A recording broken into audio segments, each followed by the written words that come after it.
Chapter 16, How China Became Chinese. Immigration, affirmative action, multilingualism, ethnic diversity. My state of California was among the pioneers of these controversial policies and is now pioneering a backlash against them. A glance into the classrooms of the Los Angeles public school system, where my sons are being educated, fleshes out the abstract debates with the faces of children.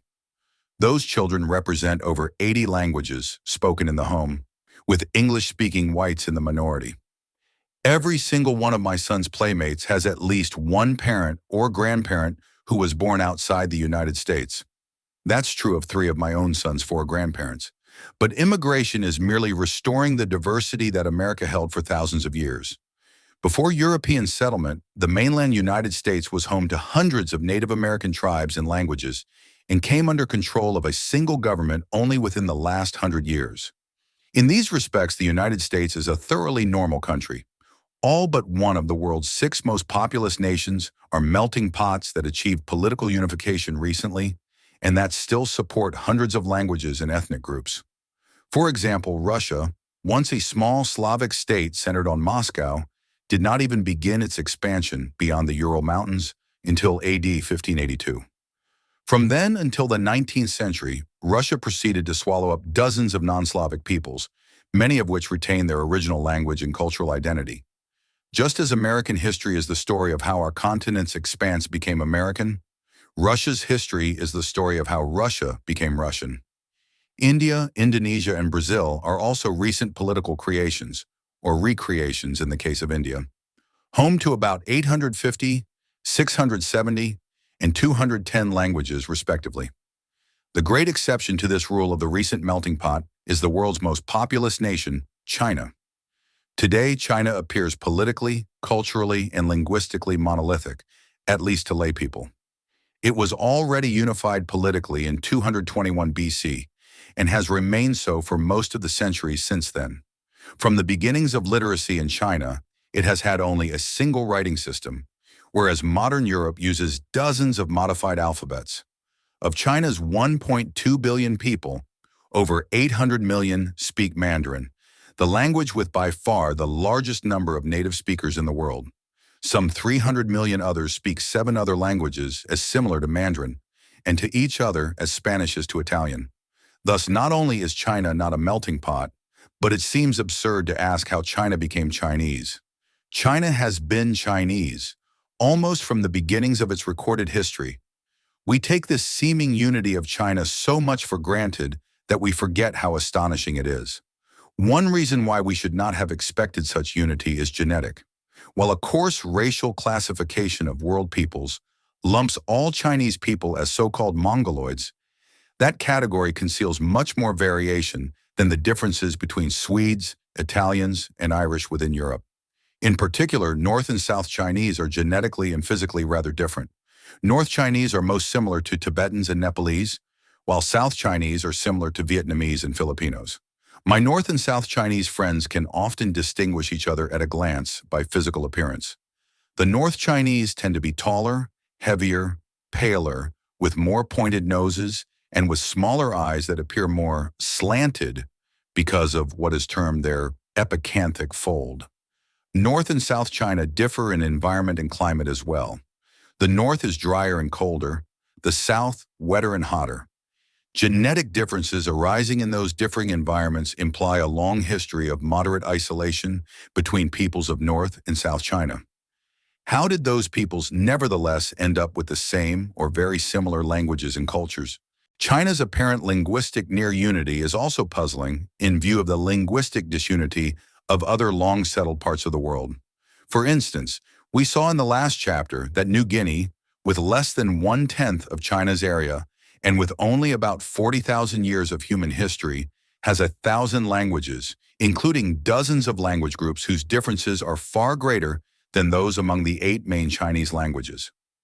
Western Europe has evolved or acquired about 40 languages just in the 6,000 to 8,000 years since the arrival of Indo-European languages, including languages as different as English, Finnish, and Russian. Yet fossils attest to human presence in China for over 500,000 years. What happened to the tens of thousands of distinct languages that must have arisen in China over that long time span? These paradoxes hint that China too was once diverse, as all other populous nations still are. China differs only by having been unified much earlier. Its sinification involved the drastic homogenization of a huge region in an ancient melting pot, the repopulation of tropical Southeast Asia, and the exertion of a massive influence on Japan, Korea, and possibly even India. Hence, the history of China offers the key to the history of all of East Asia. This chapter will tell the story of how China did become Chinese. A convenient starting point is a detailed linguistic map of China. See Figure 16.1. A glance at it is an eye-opener to all of us accustomed to thinking of China as monolithic. It turns out that, in addition to China's 8 big languages, Mandarin and its 7 close relatives, often referred to collectively simply as Chinese, with between 11 million and 800 million speakers each, China also has over 130 little languages, many of them with just a few thousand speakers. All these languages, big and little, fall into 4 language families, which differ greatly in the compactness of their distributions. At the one extreme, Mandarin and its relatives, which constitute the Chinese subfamily of the Sino-Tibetan language family, are distributed continuously from North to South China. One could walk through China, from Manchuria in the north to the Gulf of Tonkin in the south, while remaining entirely within land occupied by native speakers of Mandarin and its relatives. The other 3 families have fragmented distributions, being spoken by islands of people surrounded by a sea of speakers of Chinese and other language families. Especially fragmented is the distribution of the Miao Yao, alias Hmong Mien, family, which consists of 6 million speakers divided among about 5 languages, bearing the colorful names of red meow, white meow, alias striped meow, black meow, green meow, alias blue meow, and yao. Miao Yao speakers live in dozens of small enclaves, all surrounded by speakers of other language families and scattered over an area of 500,000 square miles, extending from South China to Thailand. More than 100,000 Miao-speaking refugees from Vietnam have carried this language family to the United States, where they are better known under the alternative name of Hmong. Another fragmented language group is the Austroasiatic family, whose most widely spoken languages are Vietnamese and Cambodian.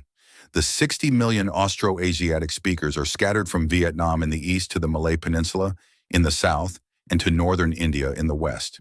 The fourth and last of China's language families is the Tai-Kadai family, including Thai and Lao, whose 50 million speakers are distributed from South China southward into peninsular Thailand and west to Myanmar. Figure 16.1. Naturally, Miao Yao speakers did not acquire their current fragmented distribution as a result of ancient helicopter flights that dropped them here and there over the Asian landscape. Instead, one might guess that they once had a more nearly continuous distribution, which became fragmented as speakers of other language families expanded or induced Miao Yao speakers to abandon their tongues. In fact, much of that process of linguistic fragmentation occurred within the past 2,500 years and is well documented historically. The ancestors of modern speakers of Thai, Lao, and Burmese all moved south from South China and adjacent areas to their present locations within historical times, successively inundating the settled descendants of previous migrations. Speakers of Chinese languages were especially vigorous in replacing and linguistically converting other ethnic groups, whom Chinese speakers looked down upon as primitive and inferior. The recorded history of China's Zhou dynasty from 1100 to 221 BC describes the conquest and absorption of most of China's non-Chinese speaking population by Chinese-speaking states. We can use several types of reasoning to try to reconstruct the linguistic map of East Asia as of several thousand years ago. First, we can reverse the historically known linguistic expansions of recent millennia. Second, we can reason that modern areas with just a single language or related language group occupying a large continuous area testify to a recent geographic expansion of that group, such that not enough historical time has elapsed for it to differentiate into many languages. Finally, we can reason conversely that modern areas with a high diversity of languages within a given language family lie closer to the early center of distribution of that language family. Using those three types of reasoning to turn back the linguistic clock, we conclude that North China was originally occupied by speakers of Chinese and other Sino-Tibetan languages, that different parts of South China were variously occupied by speakers of Miao-Yao, Austroasiatic, and Tai-Kadai languages, and that Sino-Tibetan speakers have replaced most speakers of those other families over South China. An even more drastic linguistic upheaval must have swept over tropical Southeast Asia to the south of China. In Thailand, Myanmar, Laos, Cambodia, Vietnam, and peninsular Malaysia. Whatever languages were originally spoken, there must now be entirely extinct, because all of the modern languages of those countries appear to be recent invaders, mainly from South China, or in a few cases, from Indonesia. Since Miao-Yao languages barely survived into the present, we might also guess that South China once harbored still other language families besides Miao-Yao, Austroasiatic, and Tai-Kadai, but that those other families left no modern surviving languages. As we shall see, the Austronesian language family, to which all Philippine and Polynesian languages belong, may have been one of those other families that vanished from the Chinese mainland, and that we know only because it spread to Pacific islands and survived there. These language replacements in East Asia remind us of the spread of European languages, especially English and Spanish, into the New World, formerly home to 1,000 or more Native American languages. We know from our recent history that English did not come to replace U.S. Indian languages merely because English sounded musical to Indians' ears. Instead, the replacement entailed English-speaking immigrants killing most Indians by war, murder, and introduced diseases, and the surviving Indians being pressured into adopting English, the new majority language. The immediate causes of that language replacement were the advantages in technology and political organization, stemming ultimately from the advantage of an early rise of food production that invading Europeans held over Native Americans. Essentially, the same processes accounted for the replacement of Aboriginal Australian languages by English, and of sub-equatorial Africa's original Pygmy and Khoisan languages by Bantu languages. Hence, East Asia's linguistic upheavals raise a corresponding question. What enabled Sino-Tibetan speakers to spread from North China to South China, and speakers of Austroasiatic and the other original South China language families to spread south into tropical Southeast Asia?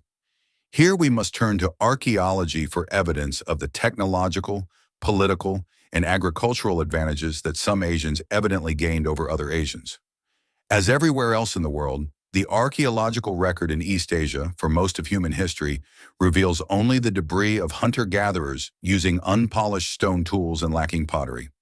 The first East Asian evidence for something different comes from China, where crop remains, bones of domestic animals, pottery, and polished Neolithic stone tools appear by around 7,500 BC. That date is within 1,000 years of the beginning of the Neolithic age and food production in the Fertile Crescent. But because the previous millennium in China is poorly known archaeologically, one cannot decide at present whether the origins of Chinese food production were contemporaneous with those in the Fertile Crescent, slightly earlier or slightly later. At the least, we can say that China was one of the world's first centers of plant and animal domestication. China may actually have encompassed 2 or more independent centers of origins of food production. I already mentioned the ecological differences between China's cool, dry north and warm, wet south. At a given latitude, there are also ecological distinctions between the coastal lowlands and the interior uplands. Different wild plants are native to these disparate environments and would thus have been variously available to incipient farmers in various parts of China. In fact, the earliest identified crops were 2 drought-resistant species of millet in North China, but rice in South China, suggesting the possibility of separate northern and southern centers of plant domestication. Chinese sites with the earliest evidence of crops also contain bones of domestic pigs, dogs, and chickens. These domestic animals and crops were gradually joined by China's many other domesticates. Among the animals, water buffalo were most important for pulling plows, while silkworms, ducks, and geese were others. Familiar later Chinese crops include soybeans, hemp, citrus fruit, tea, apricots, peaches, and pears. In addition, just as Eurasia's east-west axis permitted many of these Chinese animals and crops to spread westward in ancient times, West Asian domesticates also spread eastward to China and became important there. Especially significant Western contributions to ancient China's economy have been wheat and barley, cows and horses, and, to a lesser extent, sheep and goats. As elsewhere in the world in China, food production gradually led to the other hallmarks of civilization, discussed in chapters 11 to 14. A superb Chinese tradition of bronze metallurgy had its origins in the 3rd millennium BC and eventually resulted in China's developing by far the earliest cast iron production in the world, around 500 BC. The following 1,500 years saw the outpouring of Chinese technological inventions, mentioned in chapter 13, that included paper, the compass, the wheelbarrow, and gunpowder. Fortified towns emerged in the 3rd millennium BC, with cemeteries whose great variation between unadorned and luxuriously furnished graves bespeaks emerging class differences. Stratified societies whose rulers could mobilize large labor forces of commoners are also attested by huge urban defensive walls, big palaces, and eventually the Grand Canal, the world's longest canal, over 1,000 miles long, linking North and South China. Writing is preserved from the 2nd millennium BC, but probably arose earlier. Our archaeological knowledge of China's emerging cities and states then becomes supplemented by written accounts of China's first dynasties, going back to the Jia dynasty, which arose around 2000 BC. As for food production's more sinister byproduct of infectious diseases, we cannot specify where within the Old World most major diseases of Old World origin arose. However, European writings from Roman and medieval times clearly describe the arrival of bubonic plague and possibly smallpox from the East, so these germs could be of Chinese or East Asian origin. Influenza, derived from pigs, is even more likely to have arisen in China, since pigs were domesticated so early and became so important there. China's size and ecological diversity spawned many separate local cultures, distinguishable archaeologically by their differing styles of pottery and artifacts. In the 4th millennium BC, those local cultures expanded geographically and began to interact, compete with each other, and coalesce.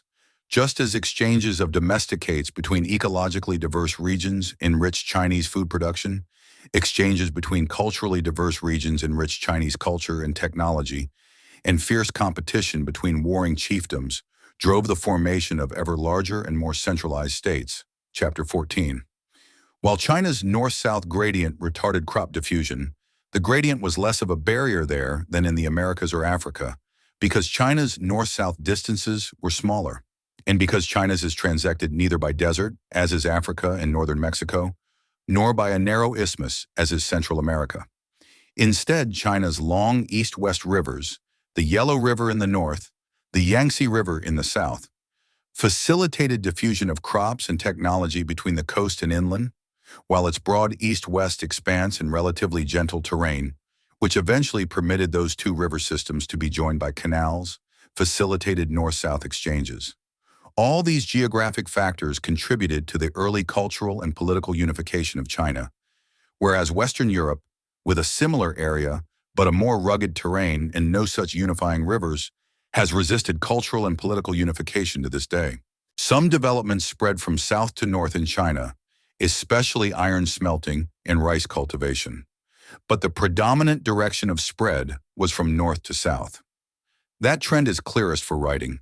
In contrast to Western Eurasia, which produced a plethora of early writing systems such as Sumerian cuneiform, Egyptian hieroglyphics, Hittite, Minoan, and the Semitic alphabet, China developed just a single well-attested writing system.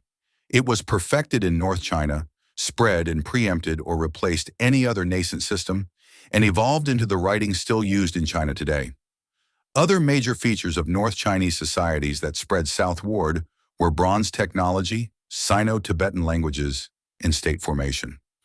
All three of China's first three dynasties, the Xia and Shang and Zhou dynasties, arose in North China in the 2nd millennium BC. Preserved writings of the 1st millennium BC show that ethnic Chinese already tended then, as many still do today, to feel culturally superior to non-Chinese barbarians, while North Chinese tended to regard even South Chinese as barbarians. For example, a late Zhou dynasty writer of the first millennium BC described China's other peoples as follows. The people of those 5 regions, the Middle States and the Rong, Yi, and other wild tribes around them, had all their several natures, which they could not be made to alter. The tribes on the east were called Yi. They had their hair unbound and tattooed their bodies. Some of them ate their food without its being cooked by fire. The Zhou author went on to describe wild tribes to the south, west, and north as indulging in equally barbaric practices, such as turning their feet inward, tattooing their foreheads, wearing skins, living in caves, not eating cereals, and, of course, eating their food raw. States organized by or modeled on that Zhou dynasty of North China spread to South China during the first millennium BC, culminating in China's political unification under the Qin dynasty in 221 BC. Its cultural unification accelerated during that same period as literate civilized Chinese states absorbed or were copied by the illiterate barbarians. Some of that cultural unification was ferocious. For instance, the first Qin emperor condemned all previously written historical books as worthless and ordered them burned, much to the detriment of our understanding of early Chinese history and writing. Those and other draconian measures must have contributed to the spread of North China's Sino-Tibetan languages over most of China, and to reducing the Miao Yao and other language families to their present fragmented distributions. Within East Asia, China's head start in food production, technology, writing, and state formation had the consequence that Chinese innovations also contributed heavily to developments in neighboring regions. For instance, until the 4th millennium BC, most of tropical Southeast Asia was still occupied by hunter-gatherers making pebble and flakestone tools belonging to what is termed the Ho Binian tradition, named after the site of Ho Bino in Vietnam. Thereafter, Chinese-derived crops, Neolithic technology, village living, and pottery similar to that of South China spread into tropical Southeast Asia, probably accompanied by South China's language families. The historical southward expansions of Burmese, Laotians, and Thais from South China completed the Salification of tropical Southeast Asia. All those modern peoples are recent offshoots of their South Chinese cousins. So overwhelming was this Chinese steamroller that the former peoples of tropical Southeast Asia have left behind few traces in the region's modern populations.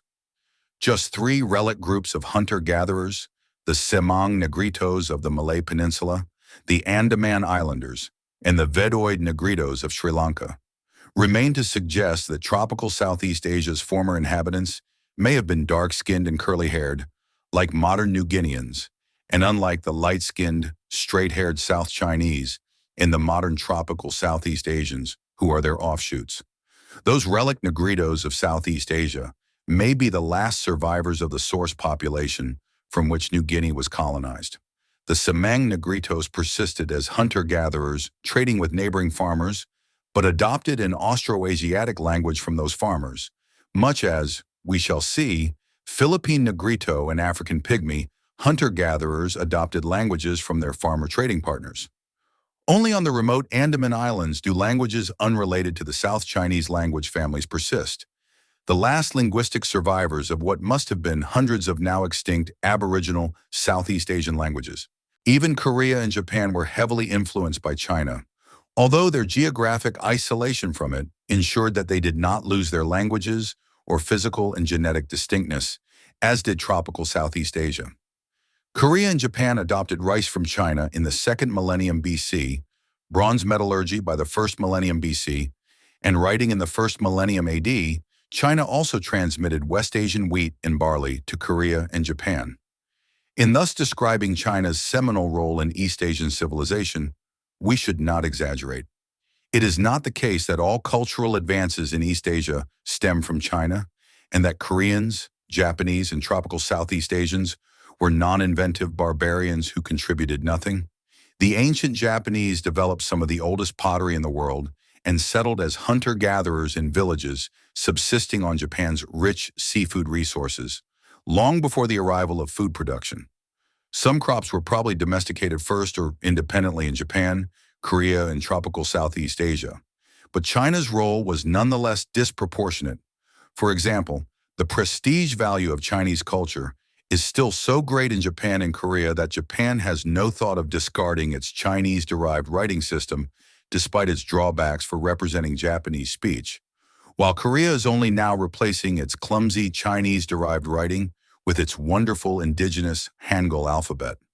That persistence of Chinese writing in Japan and Korea is a vivid 20th century legacy of plant and animal domestication in China nearly 10,000 years ago.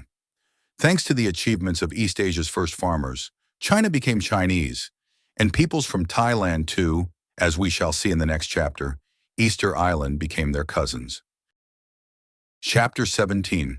Speedboat to Polynesia. Pacific Island history is encapsulated for me in an incident that happened when 3 Indonesian friends and I walked into a store in Jayapura, the capital of Indonesian New Guinea. My friends' names were Ahmad, Wiwar, and Sawakari, and the store was run by a merchant named Ping Hua.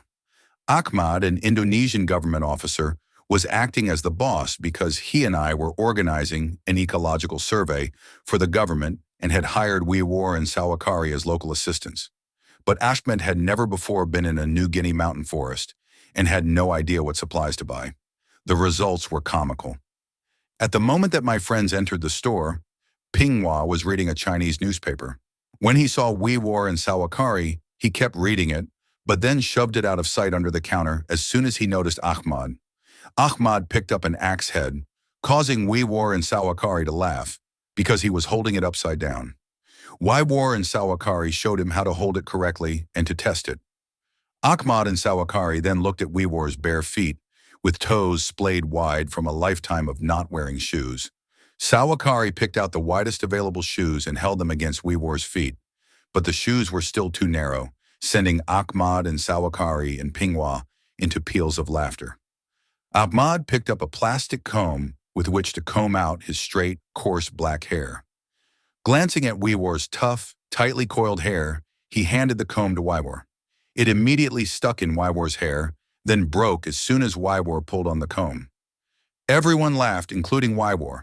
Wiwar responded by reminding Ahmad that he should buy lots of rice because there would be no food to buy in New Guinea mountain villages except sweet potatoes, which would upset Ahmad's stomach. More hilarity. Despite all the laughter, I could sense the underlying tensions. Ahmad was Javan, Ping Hua Chinese, Wiwar a New Guinea Highlander, and Sawakari a New Guinea lowlander from the north coast.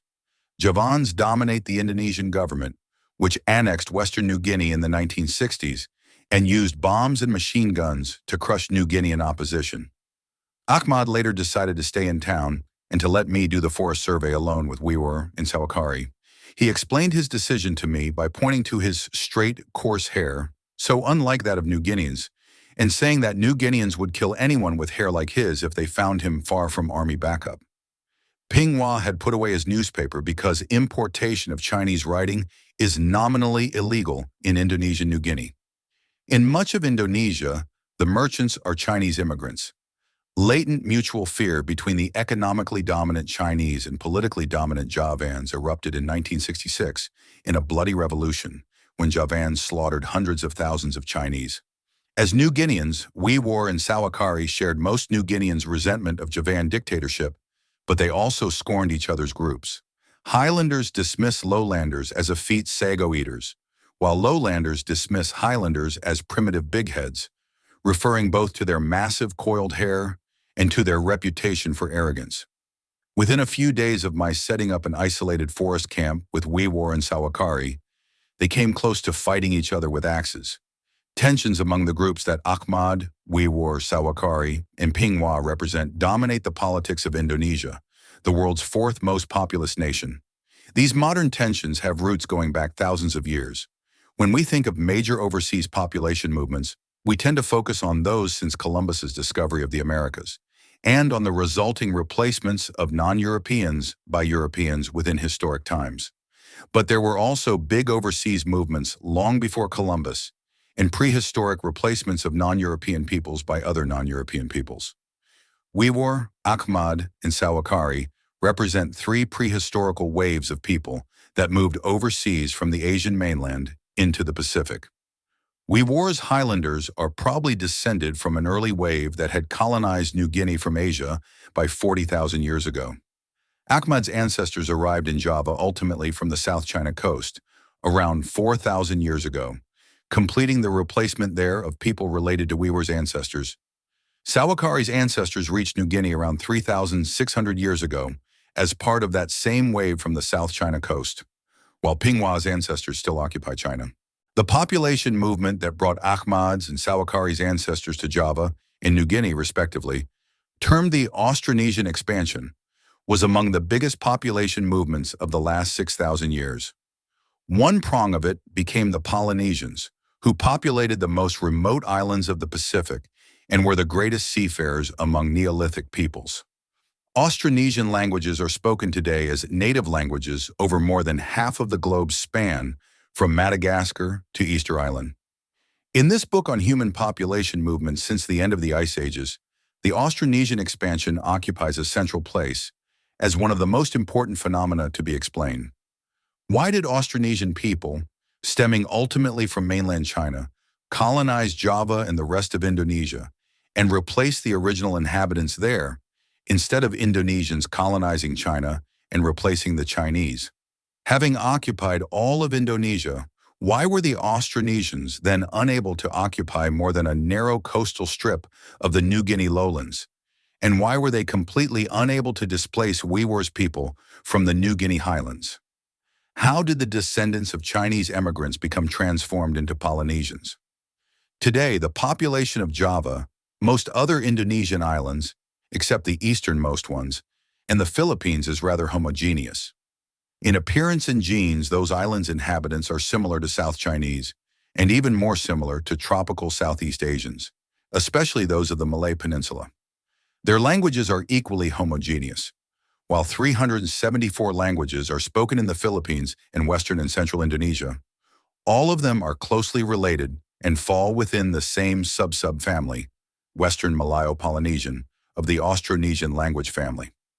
Austronesian languages reach the Asian mainland on the Malay Peninsula and in small pockets in Vietnam and Cambodia, near the westernmost Indonesian islands of Sumatra and Borneo, but they occur nowhere else on the mainland.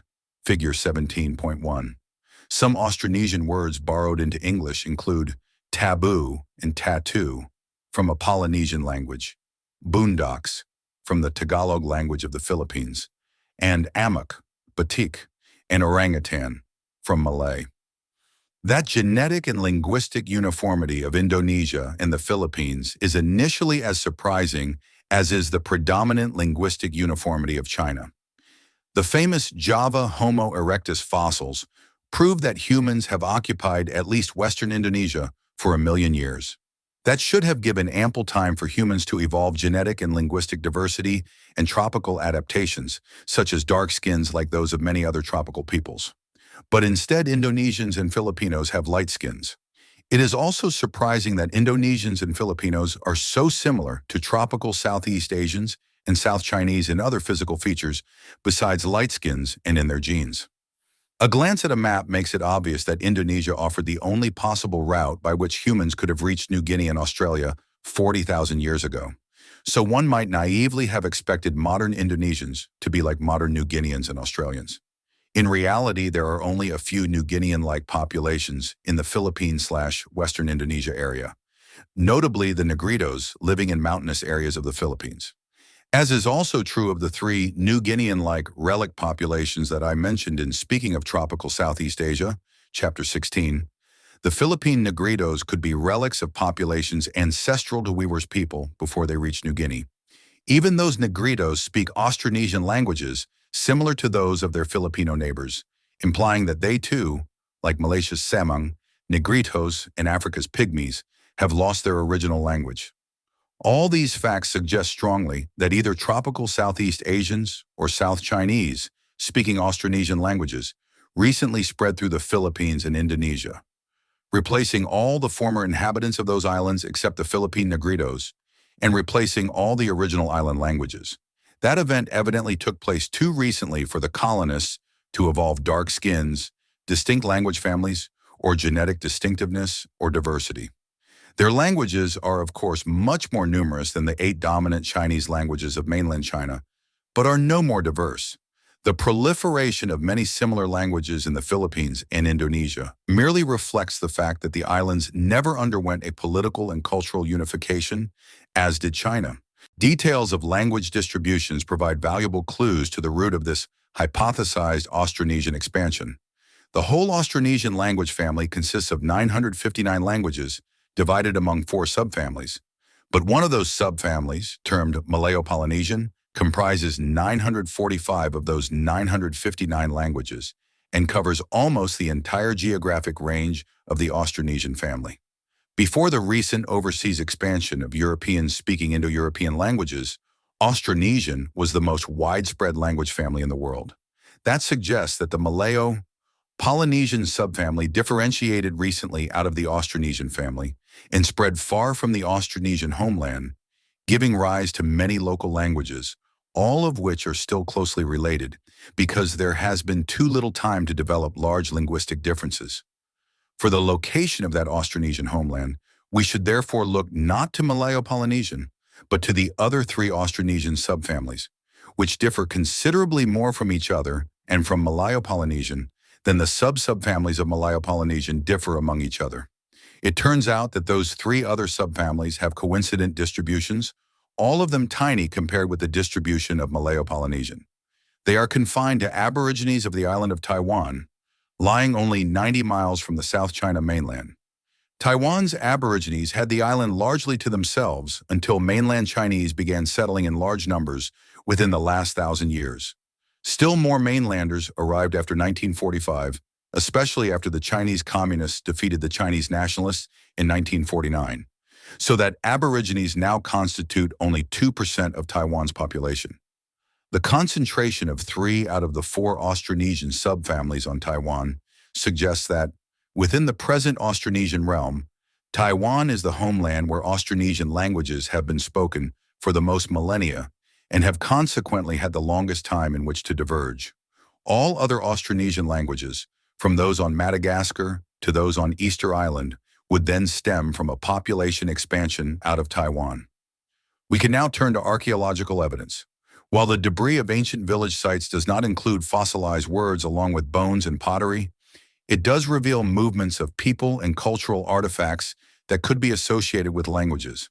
Like the rest of the world, most of the present Austronesian realm, Taiwan, the Philippines, Indonesia, and many Pacific islands, was originally occupied by hunter-gatherers lacking pottery, polished stone tools, domestic animals, and crops. The sole exceptions to this generalization are the remote islands of Madagascar, eastern Melanesia, Polynesia, and Micronesia, which were never reached by hunter-gatherers and remained empty of humans until the Austronesian expansion. The first archaeological signs of something different within the Austronesian realm come from Taiwan. Beginning around the 4th millennium BC, polished stone tools and a distinctive decorated pottery style, so-called Ta Pen King pottery, derived from earlier South China. Mainland pottery appeared on Taiwan and on the opposite coast of the South China mainland. Remains of rice and millet at later Taiwanese sites provide evidence of agriculture. Ta Pen King sites of Taiwan and the South China coast are full of fish bones and mollusk shells, as well as of stone net sinkers and adzes suitable for hollowing out a wooden canoe. Evidently, those first Neolithic occupants of Taiwan had watercraft adequate for deep-sea fishing and for regular sea traffic across Taiwan Strait, separating that island from the China coast. Thus, Taiwan Strait may have served as the training ground where mainland Chinese developed the open-water maritime skills that would permit them to expand over the Pacific. One specific type of artifact linking Taiwan's Ta Pen King culture to later Pacific Island cultures is a bark beater, a stone implement used for pounding the fibrous bark of certain tree species into rope, nets, and clothing.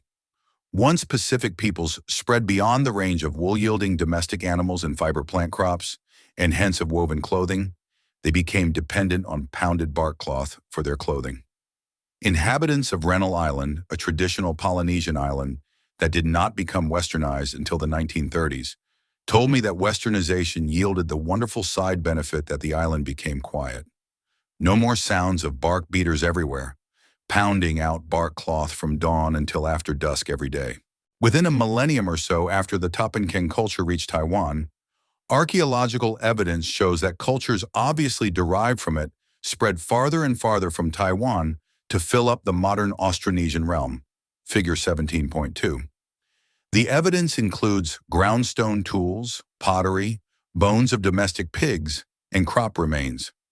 For example, the decorated Tapankeng pottery on Taiwan gave way to undecorated plain or red pottery, which has also been found at sites in the Philippines and on the Indonesian islands of Celebes and Timor. This cultural package of pottery, stone tools, and domesticates appeared around 3000 BC in the Philippines, around 2500 BC on the Indonesian islands of Celebes in North Borneo and Timor, around 2000 BC on Java and Sumatra, and around 1600 BC in the New Guinea region. There, as we shall see, the expansion assumed a speedboat pace, as bearers of the cultural package raced eastward into the previously uninhabited Pacific Ocean beyond the Solomon Archipelago. The last phases of the expansion, during the millennium after 81, resulted in the colonization of every Polynesian and Micronesian island capable of supporting humans. Astonishingly, it also swept westward across the Indian Ocean to the east coast of Africa, resulting in the colonization of the island of Madagascar. At least until the expansion reached coastal New Guinea, travel between islands was probably by double outrigger sailing canoes, which are still widespread throughout Indonesia today. That boat design represented a major advance over the simple dugout canoes prevalent among traditional peoples living on inland waterways throughout the world. A dugout canoe is just what its name implies, a solid tree trunk dug out, that is, hollowed out, and its ends shaped by an adze.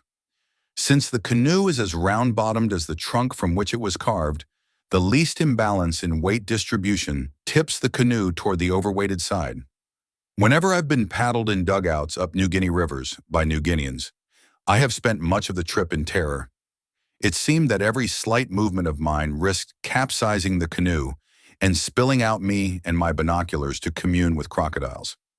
New Guineans managed to look secure while paddling dugouts on calm lakes and rivers, but not even New Guineans can use a dugout in seas with modest waves.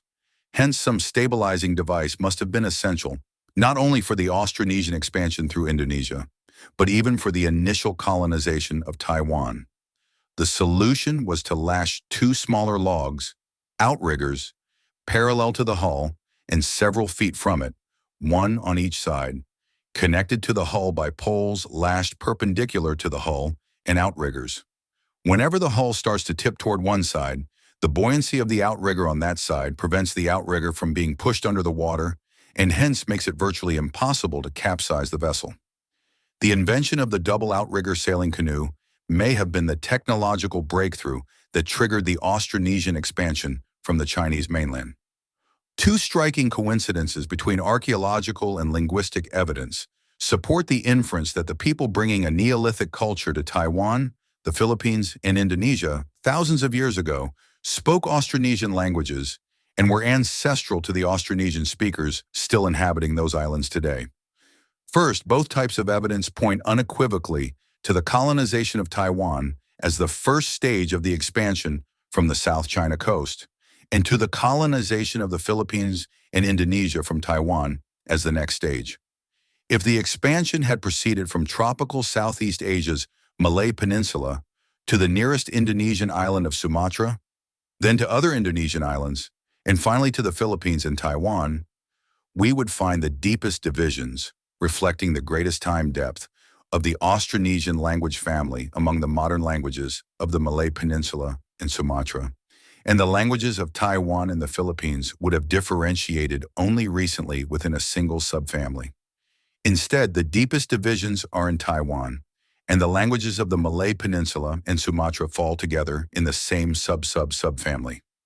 A recent branch of the Western Malayo-Polynesian subfamily, which is in turn a fairly recent branch of the Malayo-Polynesian subfamily. Those details of linguistic relationships agree perfectly with the archaeological evidence that the colonization of the Malay Peninsula was recent, and followed rather than preceded the colonization of Taiwan, the Philippines, and Indonesia. The other coincidence between archaeological and linguistic evidence concerns the cultural baggage that ancient Austronesians used. Archaeology provides us with direct evidence of culture in the form of pottery, pig and fish bones, and so on. One might initially wonder how a linguist studying only modern languages, whose unwritten ancestral forms remain unknown, could ever figure out whether Austronesians living on Taiwan 6,000 years ago had pigs. The solution is to reconstruct the vocabularies of vanished ancient languages, so-called proto-languages, by comparing vocabularies of modern languages derived from them. For instance, the words meaning sheep in many languages of the Indo-European language family distributed from Ireland to India are quite similar. Avis, avis, ovis, oveia, ovca, ovis, and oi in Lithuanian, Sanskrit, Latin, Spanish, Russian, Greek, and Irish, respectively. The English sheep is obviously from a different root, but English retains the original root in the word ewe.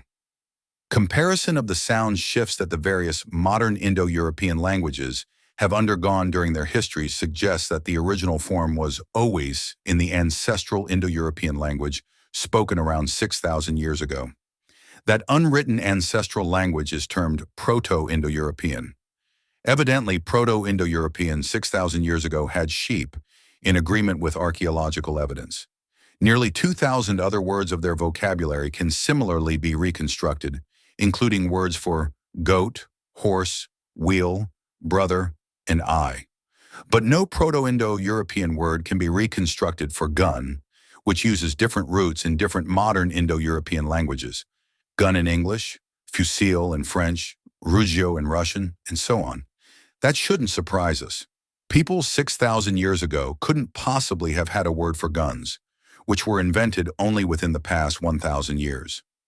Since there was thus no inherited shared root meaning gun, each Indo-European language had to invent or borrow its own word when guns were finally invented. Proceeding in the same way, we can compare modern Taiwanese, Philippine, Indonesian, and Polynesian languages to reconstruct a Proto-Austronesian language spoken in the distant past. To no one's surprise, that reconstructed Proto-Austronesian language had words with meanings such as two, bird, ear, and head louse. Of course, Proto-Austronesians could count to two, knew of birds, and had ears and lice. More interestingly, the reconstructed language had words for pig, dog, chuk, and rice, which must therefore have been part of Proto-Austronesian culture. The reconstructed language is full of words indicating a maritime economy, such as outrigger canoe, sail, giant clam, octopus, fish trap, and sea turtle. This linguistic evidence regarding the culture of Proto-Austronesians, wherever and whenever they lived, agrees well with the archaeological evidence regarding the pottery-making, sea-oriented, food-producing people living on Taiwan around 6,000 years ago.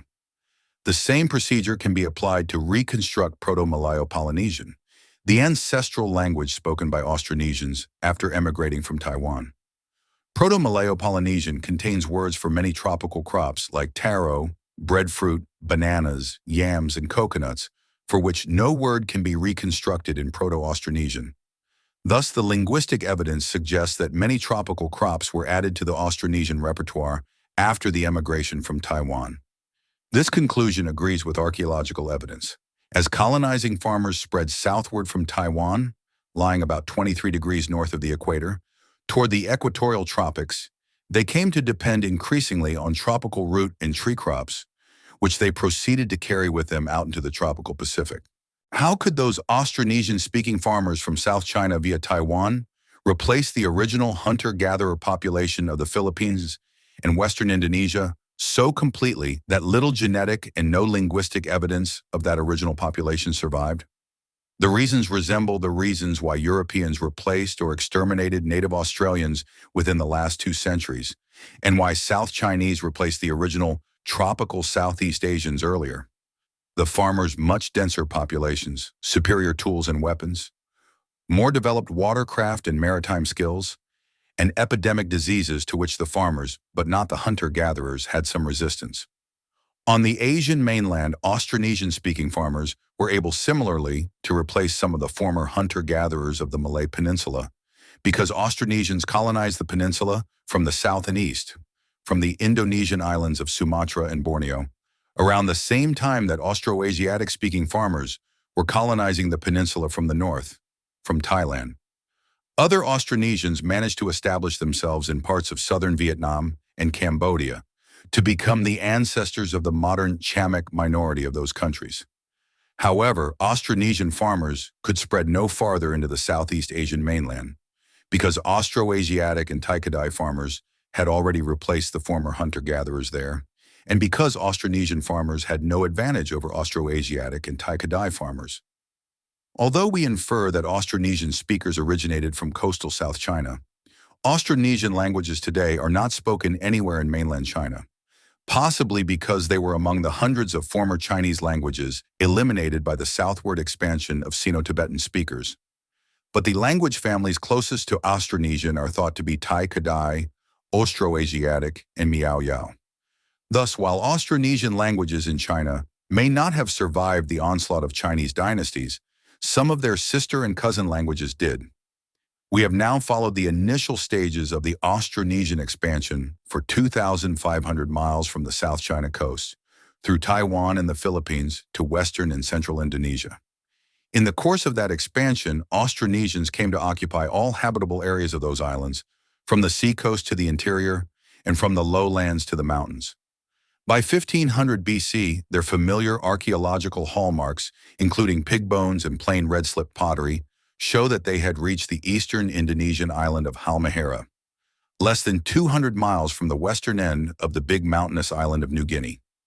Did they proceed to overrun that island, just as they had already overrun the big mountainous islands of Celebes, Borneo, Java, and Sumatra? They did not, as a glance at the faces of most modern New Guineans makes obvious, and as detailed studies of New Guinean genes confirm. My friend Wiwar and all other New Guinea Highlanders differ obviously from Indonesians, Filipinos, and South Chinese in their dark skins, tightly coiled hair, and face shapes. Most lowlanders from New Guinea's interior and south coast resemble the Highlanders, except that they tend to be taller. Geneticists have failed to find characteristic Austronesian gene markers in blood samples from New Guinea Highlanders. But peoples of New Guinea's north and east coasts and of the Bismarck and Solomon archipelagos north and east of New Guinea present a more complex picture. In appearance, they are variably intermediate between Highlanders like Wiwar and Indonesians like Ahmad, though on the average considerably closer to Wiwar. For instance, my friend Sawakari from the north coast has wavy hair intermediate between Ahmad's straight hair and Wiwar's coiled hair, and skin somewhat paler than Wiwar's, though considerably darker than Ahmad's. Genetically, the Bismarck and Solomon Islanders and north coastal New Guineans are about 15% Austronesian and 85% like New Guinea Highlanders. Hence, Austronesians evidently reached the New Guinea region, but failed completely to penetrate the island's interior, and were genetically diluted by New Guinea's previous residents on the north coast and islands. Modern languages tell essentially the same story, but add detail. In Chapter 15, I explained that most New Guinea languages, termed Papuan languages, are unrelated to any language families elsewhere in the world. Without exception, every language spoken in the New Guinea Mountains, the whole of southwestern and south-central lowland New Guinea, including the coast, and the interior of northern New Guinea is a Papuan language, but Austronesian languages are spoken in a narrow strip immediately on the north and southeast coasts. Most languages of the Bismarck and Solomon Islands are Austronesian. Papuan languages are spoken only in isolated pockets on a few islands. Austronesian languages spoken in the Bismarcks and Solomons and north coastal New Guinea are related as a separate sub-sub-sub-family termed Oceanic to the sub-sub-sub-family of languages spoken on Halmahera and the west end of New Guinea. That linguistic relationship confirms, as one would expect from a map, that Austronesian speakers of the New Guinea region arrived by way of Halmahera. Details of Austronesian and Papuan languages and their distributions in North New Guinea testify to long contact between the Austronesian invaders and the Papuan-speaking residents. Both the Austronesian and the Papuan languages of the region show massive influences of each other's vocabularies and grammars. making it difficult to decide whether certain languages are basically Austronesian languages influenced by Papuan ones or the reverse. As one travels from village to village along the north coast or its fringing islands, one passes from a village with an Austronesian language to a village with a Papuan language, and then to another Austronesian-speaking village without any genetic discontinuity at the linguistic boundaries. All this suggests that descendants of Austronesian invaders and of original New Guineans have been trading, intermarrying, and acquiring each other's genes and languages for several thousand years on the North New Guinea coast and its islands. That long contact transferred Austronesian languages more effectively than Austronesian genes, with the result that most Bismarck and Solomon Islanders now speak Austronesian languages, even though their appearance and most of their genes are still Papuan. But neither the genes nor the languages of the Austronesians penetrated New Guinea's interior. The outcome of their invasion of New Guinea was thus very different from the outcome of their invasion of Borneo, Celebes, and other big Indonesian islands, where their steamroller eliminated almost all traces of the previous inhabitants' genes and languages. To understand what happened in New Guinea, let us now turn to the evidence from archaeology. Around 1600 BC, almost simultaneously with their appearance on Halmahera, the familiar archaeological hallmarks of the Austronesian expansion, pigs, chickens, dogs, red slip pottery, and adzes of groundstone and of giant clamshells, appear in the New Guinea region. But two features distinguish the Austronesians' arrival there from their earlier arrival in the Philippines and Indonesia. The first feature consists of pottery designs, which are aesthetic features of no economic significance, but which do let archaeologists immediately recognize an early Austronesian site. Whereas most early Austronesian pottery in the Philippines and Indonesia was undecorated, pottery in the New Guinea region was finely decorated with geometric designs arranged in horizontal bands. In other respects, the pottery preserved the red slip and the vessel forms characteristic of earlier Austronesian pottery in Indonesia. Evidently, Austronesian settlers in the New Guinea region got the idea of tattooing their pots, perhaps inspired by geometric designs that they had already been using on their bark cloth and body tattoos. This style is termed Lapita pottery, after an archaeological site named Lapita, where it was described. The much more significant distinguishing feature of early Austronesian sites in the New Guinea region is their distribution. In contrast to those in the Philippines and Indonesia, where even the earliest known Austronesian sites are on big islands like Luzon and Borneo and Celebes, sites with Lapita pottery in the New Guinea region are virtually confined to small islets fringing remote larger islands. To date, Lapita pottery has been found at only one site, Itapi, on the north coast of New Guinea itself, and at a couple of sites in the Solomons. Most Lapita sites of the New Guinea region are in the Bismarcks, on islets off the coast of the larger Bismarck Islands, occasionally on the coasts of the larger islands themselves. Since, as we shall see, the makers of Lapita pottery were capable of sailing thousands of miles, their failure to transfer their villages a few miles to the large Bismarck Islands or a few dozen miles to New Guinea was certainly not due to inability to get there. The basis of Lapita's subsistence can be reconstructed from the garbage excavated by archaeologists at Lapita sites. Lapita people depended heavily on seafood, including fish, porpoises, sea turtles, sharks, and shellfish. They had pigs, chickens, and dogs and ate the nuts of many trees, including coconuts. While they probably also ate the usual Austronesian root crops, such as taro and yams, evidence of those crops is hard to obtain because hard nut shells are much more likely than soft roots to persist for thousands of years in garbage heaps. Naturally, it is impossible to prove directly that the people who made Lapita pots spoke an Austronesian language. However, two facts make this inference virtually certain. First, except for the decorations on the pots themselves and their associated cultural paraphernalia are similar to the cultural remains found at Indonesian and Philippine sites, ancestral to modern Austronesian-speaking societies. Second, Lapita pottery also appears on remote Pacific islands with no previous human inhabitants, with no evidence of a major second wave of settlement subsequent to that bringing Lapita pots, and where the modern inhabitants speak an Austronesian language. More of this below. Hence, Lapita pottery may be safely assumed to mark Austronesians' arrival in the New Guinea region. What were those Austronesian pot makers doing on islets adjacent to bigger islands? They were probably living in the same way as modern potmakers lived until recently on islets in the New Guinea region. In 1972, I visited such a village on Malay Islet, in the Siassi Island group, off the medium-sized island of Umboy, off the larger Bismarck Island of New Britain. When I stepped ashore on Malay in search of birds, knowing nothing about the people there, I was astonished by the sight that greeted me. Instead of the usual small village of low huts, surrounded by large gardens sufficient to feed the village, and with a few canoes drawn up on the beach, most of the area of Malay was occupied by two-story wooden houses side by side, leaving no ground available for gardens, the New Guinea equivalent of downtown Manhattan. On the beach were rows of big canoes. It turned out that Malay Islanders, besides being fishermen, were also specialized potters, carvers, and traders, who lived by making beautifully decorated pots and wooden bowls, transporting them in their canoes to larger islands, and exchanging their wares for pigs, dogs, vegetables, and other necessities. Even the timber for Malay canoes was obtained by trade from villagers on nearby Umboy Island, since Malay does not have trees big enough to be fashioned into canoes. In the days before European shipping, trade between islands in the New Guinea region was monopolized by such specialized groups of canoe-building potters, skilled in sailing without navigational instruments and living on offshore islets or occasionally in mainland coastal villages.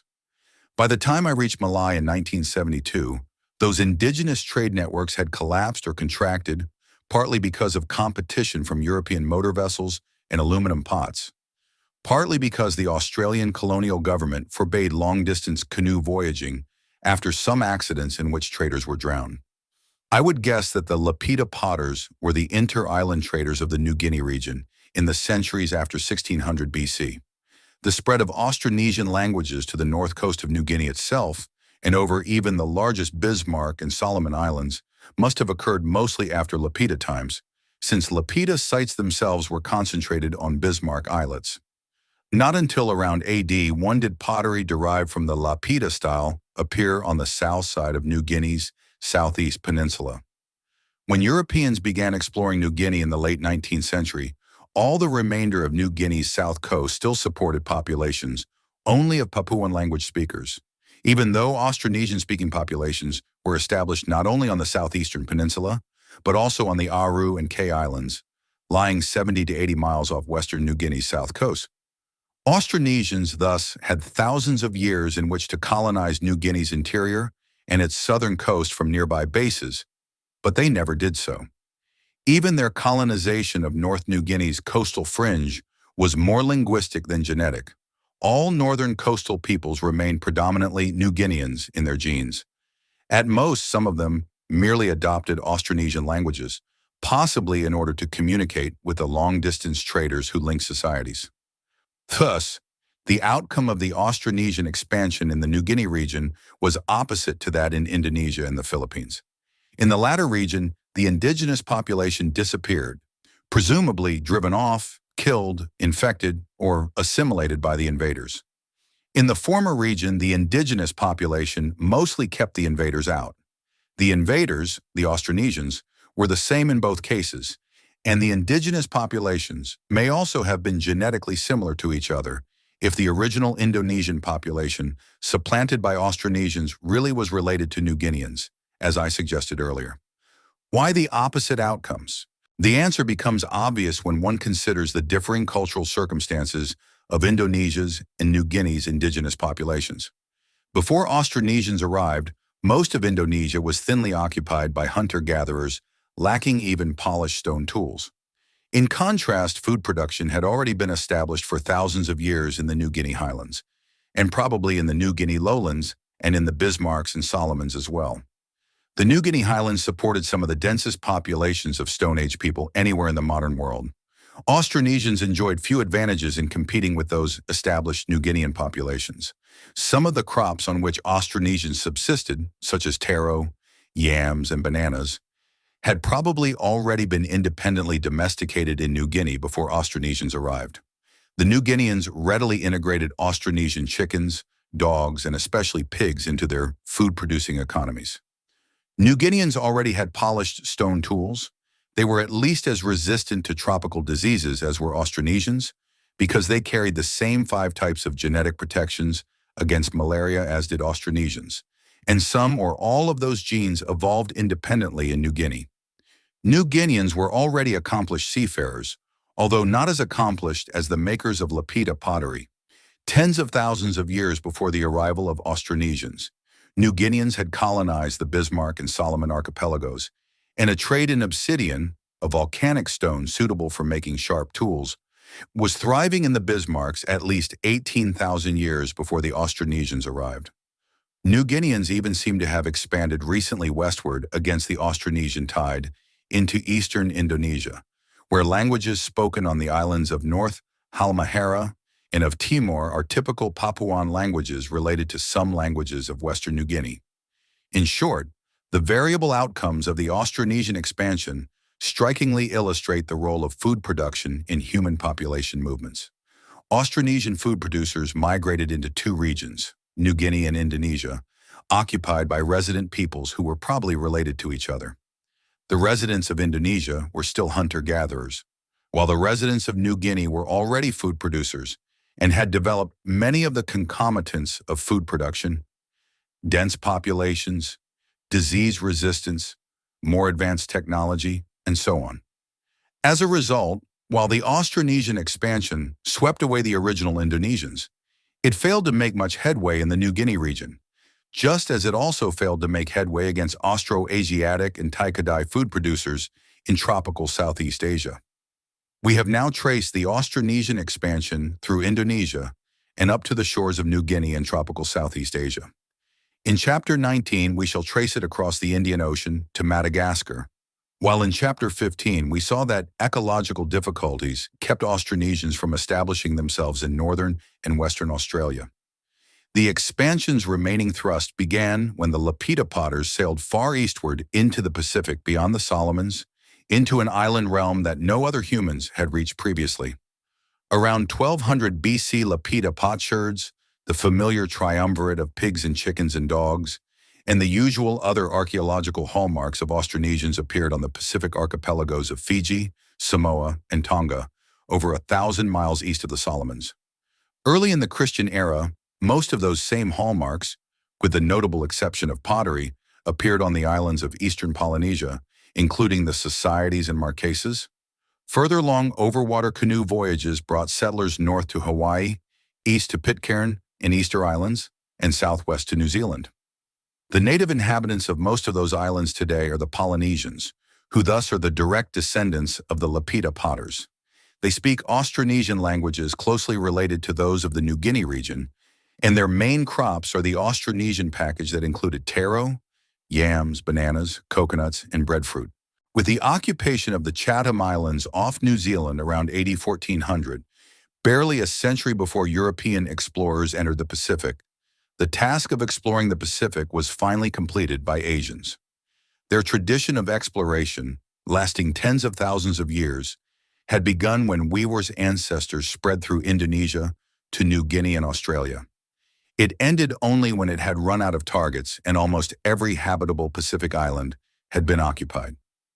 To anyone interested in world history, human societies of East Asia and the Pacific are instructive, because they provide so many examples of how environment molds history. Depending on their geographic homeland, East Asian and Pacific peoples differed in their access to domesticable wild plant and animal species and in their connectedness to other peoples. Again and again, people with access to the prerequisites for food production and with a location favoring diffusion of technology from elsewhere replaced peoples lacking these advantages. Again and again, when a single wave of colonists spread out over diverse environments, their descendants developed in separate ways depending on those environmental differences. For instance, we have seen that South Chinese developed indigenous food production and technology, received writing and still more technology and political structures from North China, and went on to colonize tropical Southeast Asia and Taiwan, largely replacing the former inhabitants of those areas. Within Southeast Asia, among the descendants or relatives of those food-producing South Chinese colonists, the Yumbri and the mountain rainforests of northeastern Thailand and Laos reverted to living as hunter-gatherers, while the Yumbri's close relatives, the Vietnamese, speaking a language in the same sub-subfamily of Austroasiatic as the Yumbri language, remained food producers in the rich Red Delta and established a vast metal-based empire. Similarly, among Austronesian emigrant farmers from Taiwan and Indonesia, the Punan in the rainforests of Borneo were forced to turn back to the hunter-gatherer lifestyle, while their relatives living on Java's rich volcanic soils remained food producers, founded a kingdom under the influence of India, adopted writing, and built the great Buddhist monument at Borobudur. The Austronesians who went on to colonize Polynesia became isolated from East Asian metallurgy and writing and hence remained without writing or metal. As we saw in Chapter 2, though, Polynesian political and social organization and economies underwent great diversification in different environments. Within a millennium, East Polynesian colonists had reverted to hunting-gathering on the Chathams while building a proto-state with intensive food production on Hawaii. When Europeans at last arrived, their technological and other advantages enabled them to establish temporary colonial domination over most of tropical Southeast Asia in the Pacific Islands. However, indigenous germs and food producers prevented Europeans from settling most of this region in significant numbers. Within this area, only New Zealand, New Caledonia, and Hawaii, the largest and most remote islands, lying farthest from the equator and hence in the most nearly temperate Europe-like climates, now support large European populations. Thus, unlike Australia and the Americas, East Asia and most Pacific islands remain occupied by East Asian and Pacific peoples. Chapter 18. Hemispheres Colliding. The largest population replacement of the last 13,000 years has been the one resulting from the recent collision between Old World and New World societies. Its most dramatic and decisive moment, as we saw in Chapter 3, occurred when Pizarro's tiny army of Spaniards captured the Inca Emperor Atahualpa, absolute ruler of the largest, richest, most populous, and administratively and technologically most advanced Native American state. Atahualpa's capture symbolizes the European conquest of the Americas, because the same mix of proximate factors that caused it was also responsible for European conquests of other Native American societies. Let us now return to that collision of hemispheres, applying what we have learned since Chapter 3. The basic question to be answered is, why did Europeans reach and conquer the lands of Native Americans instead of vice versa? Our starting point will be a comparison of Eurasian and Native American societies as of AD 1492, the year of Columbus's discovery of the Americas. Our comparison begins with food production, a major determinant of local population size and societal complexity, hence an ultimate factor behind the conquest. The most glaring difference between American and Eurasian food production involved big domestic mammal species. In Chapter 9, we encountered Eurasia's 13 species, which became its chief source of animal protein, meat and milk, wool and hides, its main mode of land transport of people and goods, its indispensable vehicles of warfare, and, by drawing plows and providing manure, a big enhancer of crop production. Until water wheels and windmills began to replace Eurasia's mammals in medieval times, they were also the major source of its industrial power beyond human muscle power, for example, for turning grindstones and operating water lifts. In contrast, the Americas had only one species of big domestic mammal, the llama/alpaca, confined to a small area of the Andes and the adjacent Peruvian coast.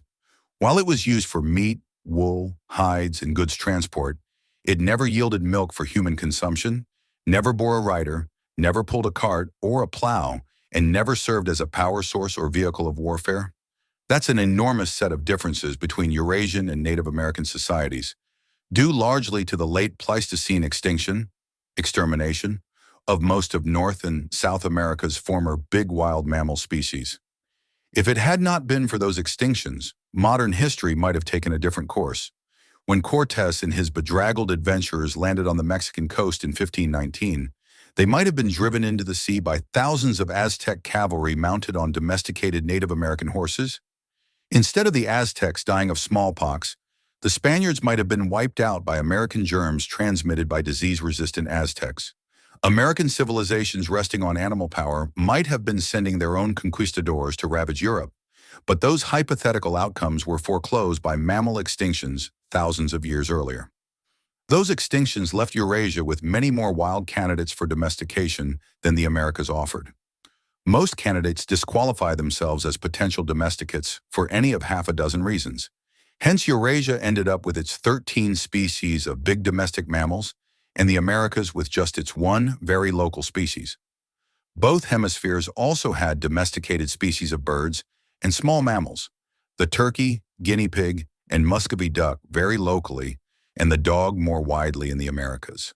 Chickens, geese, ducks, cats, dogs, rabbits, honeybees, silkworms, and some others in Eurasia.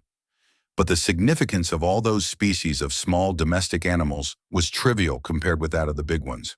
Eurasia and the Americas also differed with respect to plant food production, though the disparity here was less marked than for animal food production. In 1492, agriculture was widespread in Eurasia. Among the few Eurasian hunter-gatherers lacking both crops and domestic animals were the Ainu of northern Japan, Siberian societies without reindeer, and small hunter-gatherer groups scattered through the forests of India and tropical Southeast Asia and trading with neighboring farmers. Some other Eurasian societies, notably the Central Asian pastoralists and the reindeer-herding Lapps and Samoyeds of the Arctic, had domestic animals but little or no agriculture. Virtually all other Eurasian societies engaged in agriculture, as well as in herding animals. Agriculture was also widespread in the Americas, but hunter-gatherers occupied a larger fraction of the Americas area than of Eurasia's. Those regions of the Americas without food production included all of northern North America and southern South America, the Canadian Great Plains, and all of western North America except for small areas of the U.S. Southwest that supported irrigation agriculture. It is striking that the areas of Native America without food production included what today, after Europeans' arrival, are some of the most productive farmlands and pastures of both North and South America. The Pacific states of the United States, Canada's wheat belt, the Pampas of Argentina, and the Mediterranean zone of Chile. The former absence of food production in these lands was due entirely to their local paucity of domesticable wild animals and plants, and to geographic and ecological barriers that prevented the crops and the few domestic animal species of other parts of the Americas from arriving. Those lands became productive not only for European settlers, but also in some cases for Native Americans, as soon as Europeans introduced suitable domestic animals and crops. For instance, Native American societies became renowned for their mastery of horses and in some cases of cattle and sheep herding in parts of the Great Plains, the western United States, and the Argentine Pampas. Those mounted plains, warriors and Navajo sheep herders and weavers now figure prominently in white Americans' image of American Indians. But the basis for that image was created only after 1492. These examples demonstrate that the sole missing ingredients required to sustain food production in large areas of the Americas were domestic animals and crops themselves. In those parts of the Americas that did support Native American agriculture, it was constrained by 5 major disadvantages vis-a-vis Eurasian agriculture. Widespread dependence on protein, poor corn, instead of Eurasia's diverse and protein-rich cereals. Hand planting of individual seeds instead of broadcast sowing. Tilling by hand instead of plowing by animals, which enables one person to cultivate a much larger area, and which also permits cultivation of some fertile but tough soils and sods that are difficult to till by hand, such as those of the North American Great Plains. Lack of animal manuring to increase soil fertility, and just human muscle power instead of animal power, for agricultural tasks such as threshing, grinding, and irrigation. These differences suggest that Eurasian agriculture, as of 1492, may have yielded on the average more calories and protein per person-hour of labor than Native American agriculture did. Such differences in food production constituted a major ultimate cause of the disparities between Eurasian and Native American societies. Among the resulting proximate factors behind the conquest, the most important included differences in germs, technology, political organization, and writing. Of these, the one linked most directly to the differences in food production was germs. The infectious diseases that regularly visited crowded Eurasian societies, and to which many Eurasians consequently developed immune or genetic resistance, included all of history's most lethal killers, smallpox, measles, influenza, plague, tuberculosis, typhus, cholera, malaria, and others. Against that grim list, the sole crowd infectious diseases that can be attributed with certainty to pre-Columbian Native American societies were non-syphilitic treponemas. As I explained in Chapter 11, it remains uncertain whether syphilis arose in Eurasia or in the Americas, and the claim that human tuberculosis was present in the Americas before Columbus is, in my opinion, unproven. This continental difference in harmful germs resulted paradoxically from the difference in useful livestock. Most of the microbes responsible for the infectious diseases of crowded human societies evolved from very similar ancestral microbes causing infectious diseases of the domestic animals with which food producers began coming into daily close contact around 10,000 years ago. Eurasia harbored many domestic animal species and hence developed many such microbes, while the Americas had very few of each. Other reasons why Native American societies evolved so few lethal microbes were that villages, which provide ideal breeding grounds for epidemic diseases, arose thousands of years later in the Americas than in Eurasia, and that the three regions of the New World supporting urban societies, the Andes, Mesoamerica, and the U.S. Southeast, were never connected by fast, high-volume trade on the scale that brought plague, influenza, and possibly smallpox to Europe from Asia. As a result, even malaria and yellow fever, the infectious diseases that eventually became major obstacles to European colonization of the American tropics, and that posed the biggest barrier to the construction of the Panama Canal, are not American diseases at all, but are caused by microbes of Old World tropical origin, introduced to the Americas by Europeans. Rivaling germs as proximate factors behind Europe's conquest of the Americas were the differences in all aspects of technology. These differences stemmed ultimately from Eurasia's much longer history of densely populated, economically specialized, politically centralized, interacting and competing societies dependent on food production. 5 areas of technology may be singled out. First, metals, initially copper, then bronze, and finally iron, were used for tools in all complex Eurasian societies as of 1492. In contrast, although copper, silver, gold, and alloys were used for ornaments in the Andes and some other parts of the Americas, stone and wood and bone were still the principal materials for tools in all Native American societies, which made only limited local use of copper tools. Second, military technology was far more potent in Eurasia than in the Americas. European weapons were steel swords, lances, and daggers, supplemented by small firearms and artillery, while body armor and helmets were also made of solid steel or else of chainmail. In place of steel, Native Americans used clubs and axes of stone or wood, occasionally copper in the Andes, slings, bows and arrows, and quilted armor, constituting much less effective protection and weaponry. In addition, Native American armies had no animals to oppose to horses, whose value for assaults and fast transport gave Europeans an overwhelming advantage until some Native American societies themselves adopted them. Third, Eurasian societies enjoyed a huge advantage in their sources of power to operate machines. The earliest advance over human muscle power was the use of animals, cattle, horses, and donkeys, to pull plows and to turn wheels for grinding grain, raising water, and irrigating or draining fields. Water wheels appeared in Roman times and then proliferated, along with tidal mills and windmills, in the Middle Ages.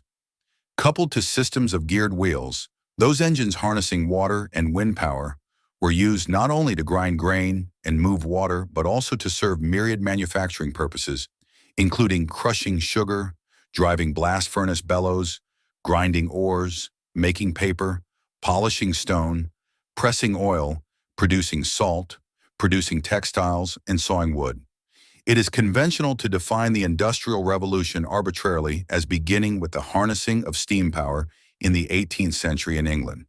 But in fact, an industrial revolution based on water and wind power had begun already in medieval times in many parts of Europe.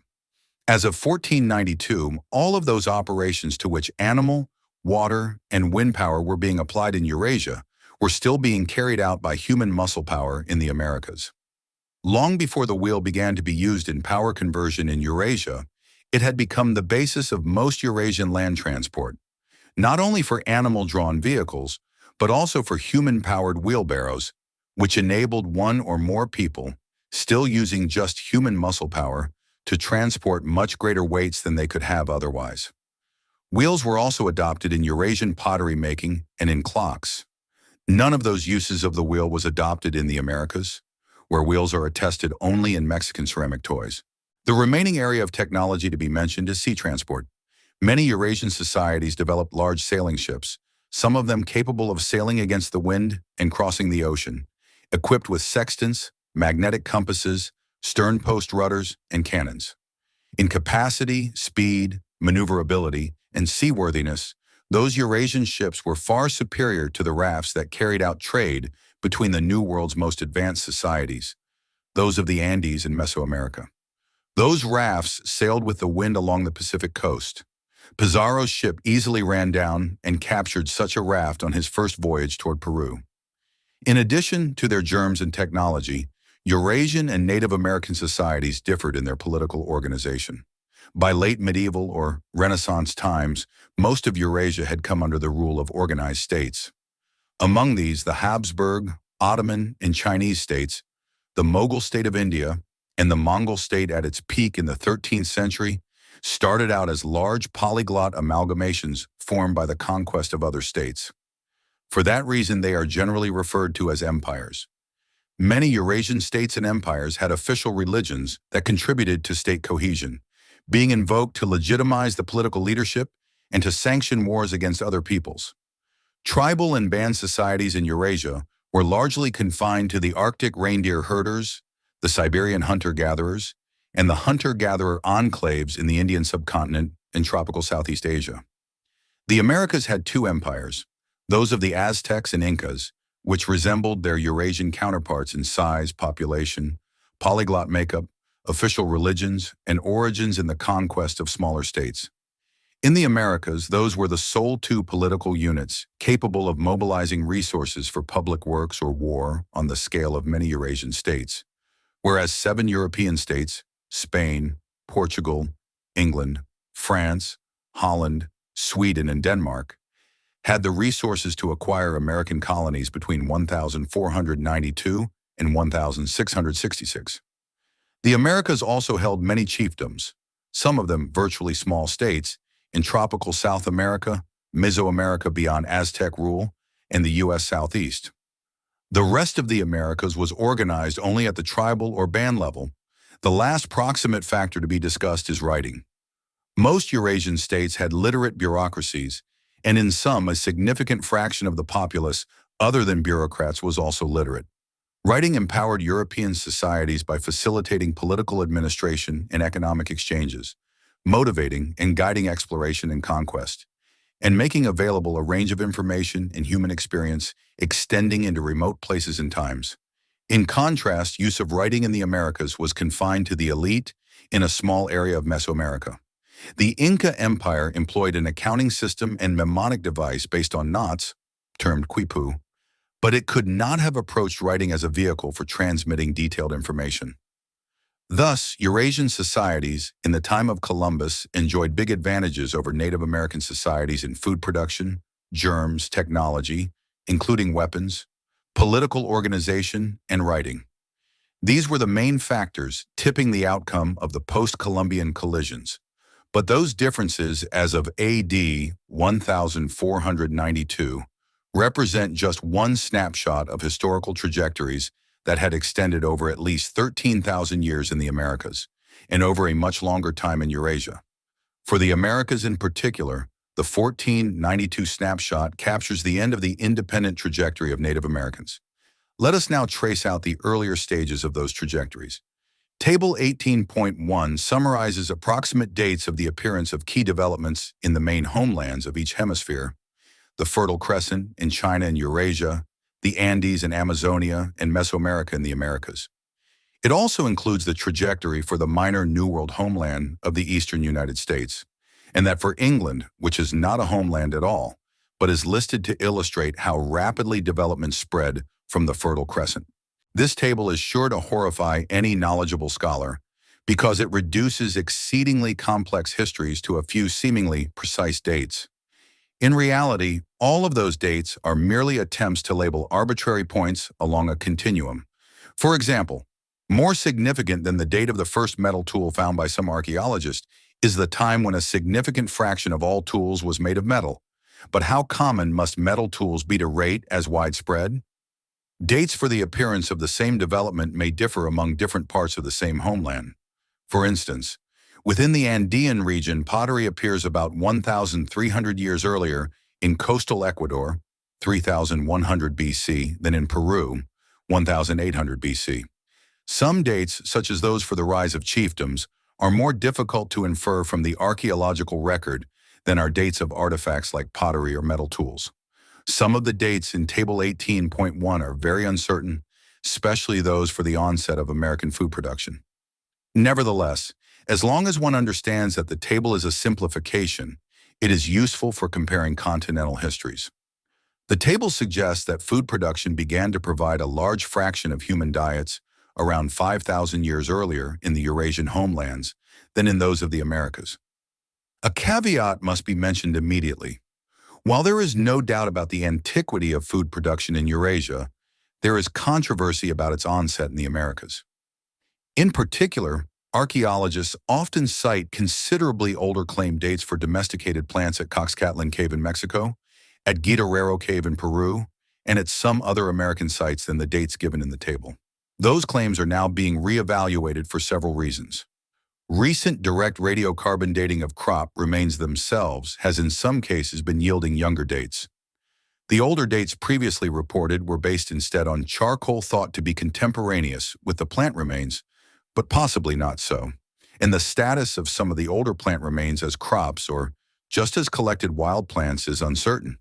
Still, even if plant domestication did begin earlier in the Americas than the dates shown in Table 18.1, agriculture surely did not provide the basis for most human calorie intake and sedentary existence in American homelands until much later than in Eurasian homelands. As we saw in chapters 5 and 10, only a few relatively small areas of each hemisphere acted as a homeland where food production first arose and from which it then spread. Those homelands were the Fertile Crescent in China and Eurasia, and the Andes and Amazonia, Mesoamerica, and the eastern United States in the Americas. The rate of spread of key developments is especially well understood for Europe, thanks to the many archaeologists at work there. As Table 18.1 summarizes for England, once food production and village living had arrived from the Fertile Crescent after a long lag, 5,000 years, the subsequent lag for England's adoption of chiefdoms, states, writing, and especially metal tools was much shorter, 2,000 years for the first widespread metal tools of copper and bronze, and only 250 years for widespread iron tools. Evidently, it was much easier for one society of already sedentary farmers to borrow metallurgy from another such society than for nomadic hunter-gatherers to borrow food production from sedentary farmers or to be replaced by the farmers. Why were the trajectories of all key developments shifted to later dates in the Americas than in Eurasia? 4 groups of reasons suggest themselves. The later start, more limited suite of wild animals and plants available for domestication, greater barriers to diffusion, and possibly smaller or more isolated areas of dense human populations in the Americas than in Eurasia. As for Eurasia's head start, humans have occupied Eurasia for about 1 million years, far longer than they have lived in the Americas. According to the archaeological evidence discussed in Chapter 1, humans entered the Americas at Alaska only around 12,000 BC, spread south of the Canadian ice sheets as Clovis hunters a few centuries before 11,000 BC, and reached the southern tip of South America by 10,000 BC.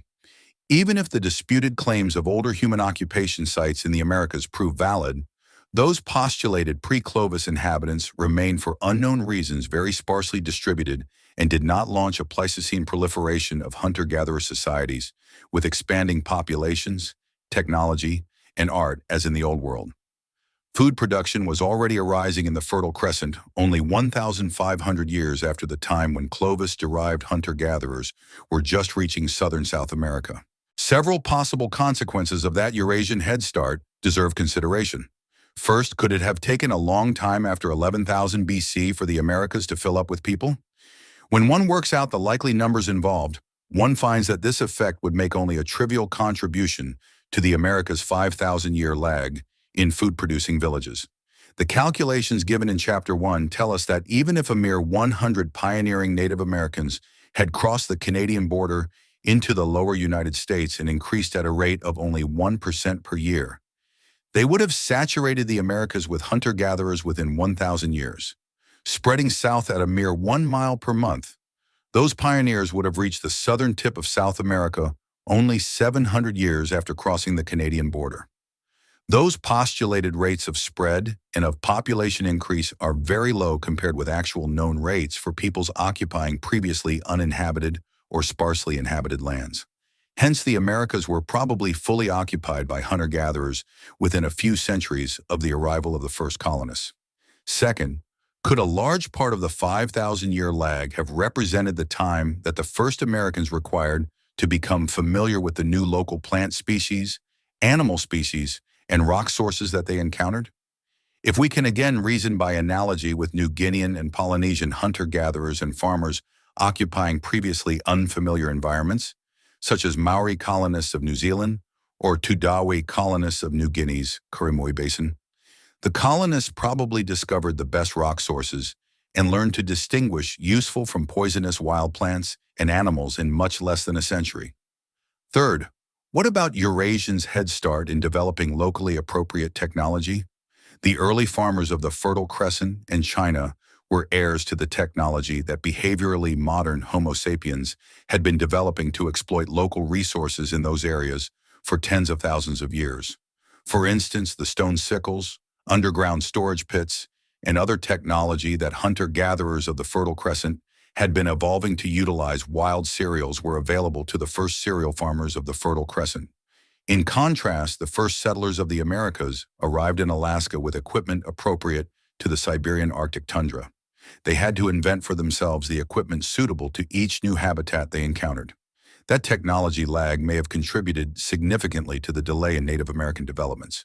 An even more obvious factor behind the delay was the wild animals and plants available for domestication. As I discussed in Chapter 6, when hunter-gatherers adopt food production, it is not because they foresee the potential benefits awaiting their remote descendants, but because incipient food production begins to offer advantages over the hunter-gatherer lifestyle. Early food production was less competitive with hunting-gathering in the Americas than in the Fertile Crescent or China, partly owing to the Americas' virtual lack of domesticable wild mammals. Hence, early American farmers remained dependent on wild animals for animal protein and necessarily remained part-time hunter-gatherers, whereas in both the Fertile Crescent and China, animal domestication followed plant domestication very closely in time to create a food-producing package that quickly won out over hunting-gathering.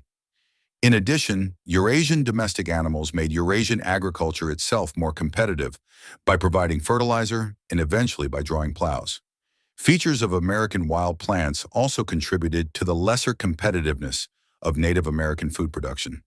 That conclusion is clearest for the eastern United States, where less than a dozen crops were domesticated, including small seeded grains, but no large seeded grains, pulses, fiber crops, or cultivated fruit or nut trees. It is also clear for Mesoamerica's staple grain of corn, which spread to become a dominant crop elsewhere in the Americas as well.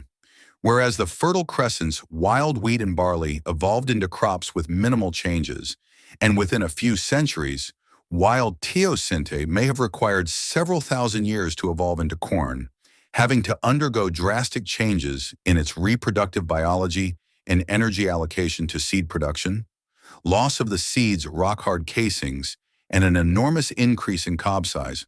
As a result, even if one accepts the recently postulated later dates for the onset of Native American plant domestication, about 1,500 or 2,000 years would have elapsed between that onset, about 3,000 to 2,500 BC, and widespread year-round villages, 1,800 to 500 BC, in Mesoamerica, the inland Andes, and the eastern United States. Native American farming served for a long time just as a small supplement to food acquisition by hunting-gathering, and supported only a sparse population. If one accepts the traditional earlier dates for the onset of American plant domestication, then 5,000 years instead of 1,500 or 2,000 years elapsed before food production supported villages. In contrast, villages were closely associated in time with the rise of food production in much of Eurasia. The hunter-gatherer lifestyle itself was sufficiently productive to support villages even before the adoption of agriculture in parts of both hemispheres, such as Japan and the Fertile Crescent in the Old World, and coastal Ecuador and Amazonia in the New World. The limitations imposed by locally available domesticates in the New World are well illustrated by the transformations of Native American societies themselves when other crops or animals arrived, whether from elsewhere in the Americas or from Eurasia. Examples include the effects of corn's arrival in the eastern United States and Amazonia, the llama's adoption in the northern Andes after its domestication to the south, and the horse's appearance in many parts of North and South America. In addition to Eurasia's head start in wild animal and plant species, developments in Eurasia were also accelerated by the easier diffusion of animals, plants, ideas, technology, and people in Eurasia than in the Americas, as a result of several sets of geographic and ecological factors. Eurasia's east-west major axis, unlike the Americas' north-south major axis, permitted diffusion without change in latitude and associated environmental variables. In contrast to Eurasia's consistent east-west breadth, the New World was constricted over the whole length of Central America, and especially at Panama. Not least, the Americas were more fragmented by areas unsuitable for food production or for dense human populations. These ecological barriers included the rainforests of the Panamanian Isthmus, separating Mesoamerican societies from Andean and Amazonian societies, the deserts of northern Mexico separating Mesoamerica from U.S. southwestern and southeastern societies, dry areas of Texas separating the U.S. Southwest from the Southeast, and the deserts and high mountains fencing off U.S. Pacific coast areas that would otherwise have been suitable for food production. As a result, there was no diffusion of domestic animals, writing, or political entities, and limited or slow diffusion of crops and technology between the New World centers of Mesoamerica, the eastern United States, and the Andes and Amazonia. Some specific consequences of these barriers within the Americas deserve mention. Food production never diffused from the U.S. Southwest and Mississippi Valley to the modern American breadbaskets of California and Oregon, where Native American societies remained hunter-gatherers merely because they lacked appropriate domesticates. The llama, guinea pig, and potato of the Andean highlands never reached the Mexican highlands, so Mesoamerica and North America remained without domestic mammals except for dogs. Conversely, the domestic sunflower of the eastern United States never reached Mesoamerica, and the domestic turkey of Mesoamerica never made it to South America or the eastern United States. Mesoamerican corn and beans took 3,000 and 4,000 years, respectively, to cover the 700 miles from Mexico's farmlands to the eastern U.S. farmlands. After corn's arrival in the eastern United States, 7 centuries more passed before the development of a corn variety productive in North American climates triggered the Mississippian emergence. Corn, beans, and squash may have taken several thousand years to spread from Mesoamerica to the U.S. Southwest, while Fertile Crescent crops spread west and east sufficiently fast to preempt independent domestication of the same species, or else domestication of closely related species elsewhere. The barriers within the Americas gave rise to many such parallel domestications of crops. As striking as these effects of barriers on crop and livestock diffusion are the effects on other features of human societies. Alphabets of ultimately Eastern Mediterranean origin spread throughout all complex societies of Eurasia, from England to Indonesia, except for areas of East Asia, where derivatives of the Chinese writing system took hold. In contrast, the New World's sole writing systems, those of Mesoamerica, never spread to the complex Andean and Eastern U.S. societies that might have adopted them. The wheels invented in Mesoamerica as parts of toys never met the llamas domesticated in the Andes to generate wheeled transport for the New World. From east to west in the Old World, the Macedonian Empire and the Roman Empire both spanned 3,000 miles, the Mongol Empire 6,000 miles.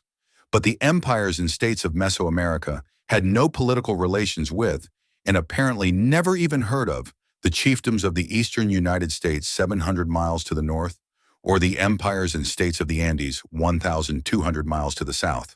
The greater geographic fragmentation of the Americas compared with Eurasia is also reflected in distributions of languages. Linguists agree in grouping all but a few Eurasian languages into about a dozen language families, each consisting of up to several hundred related languages.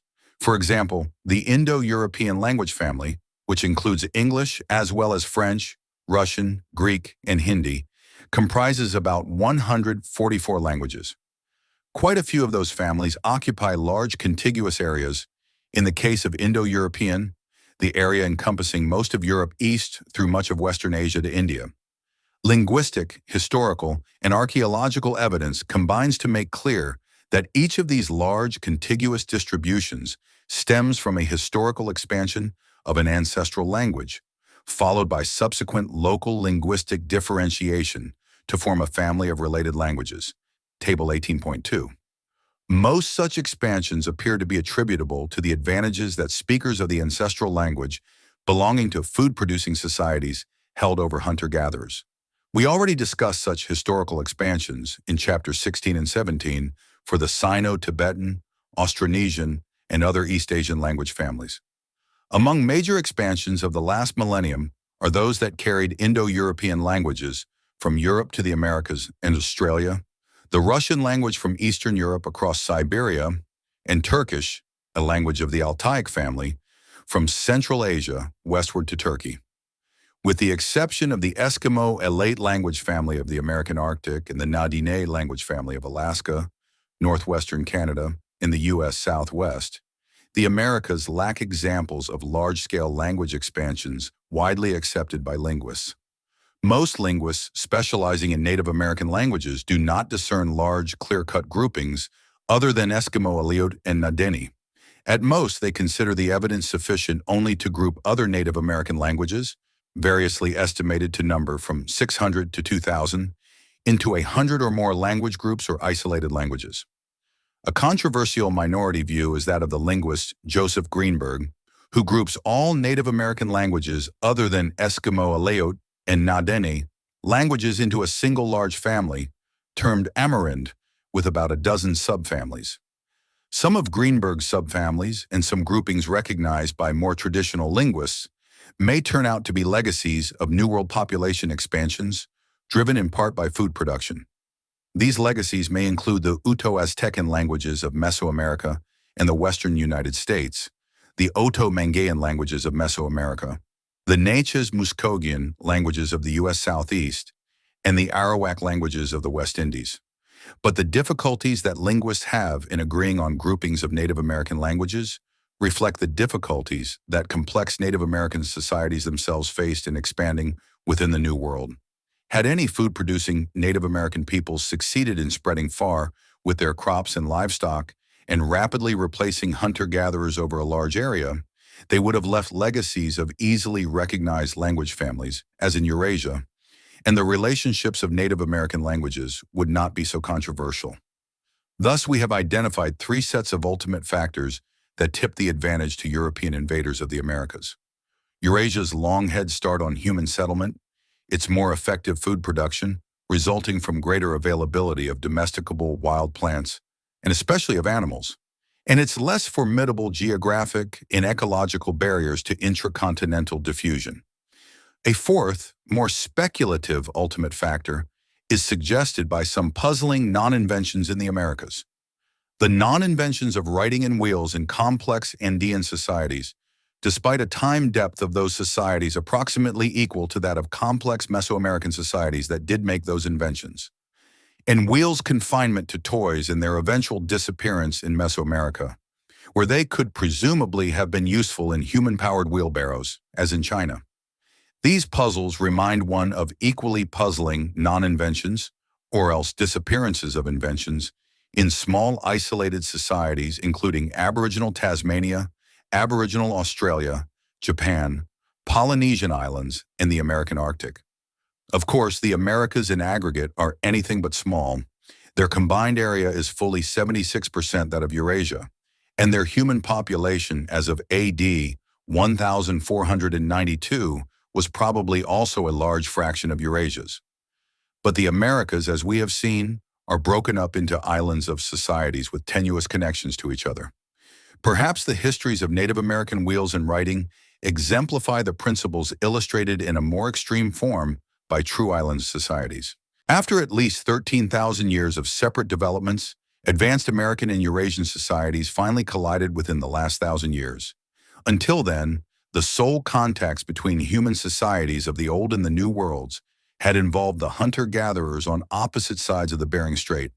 There were no Native American attempts to colonize Eurasia, except at the Bering Strait, where a small population of Inuit, Eskimos, derived from Alaska, established itself across the strait on the opposite Siberian coast.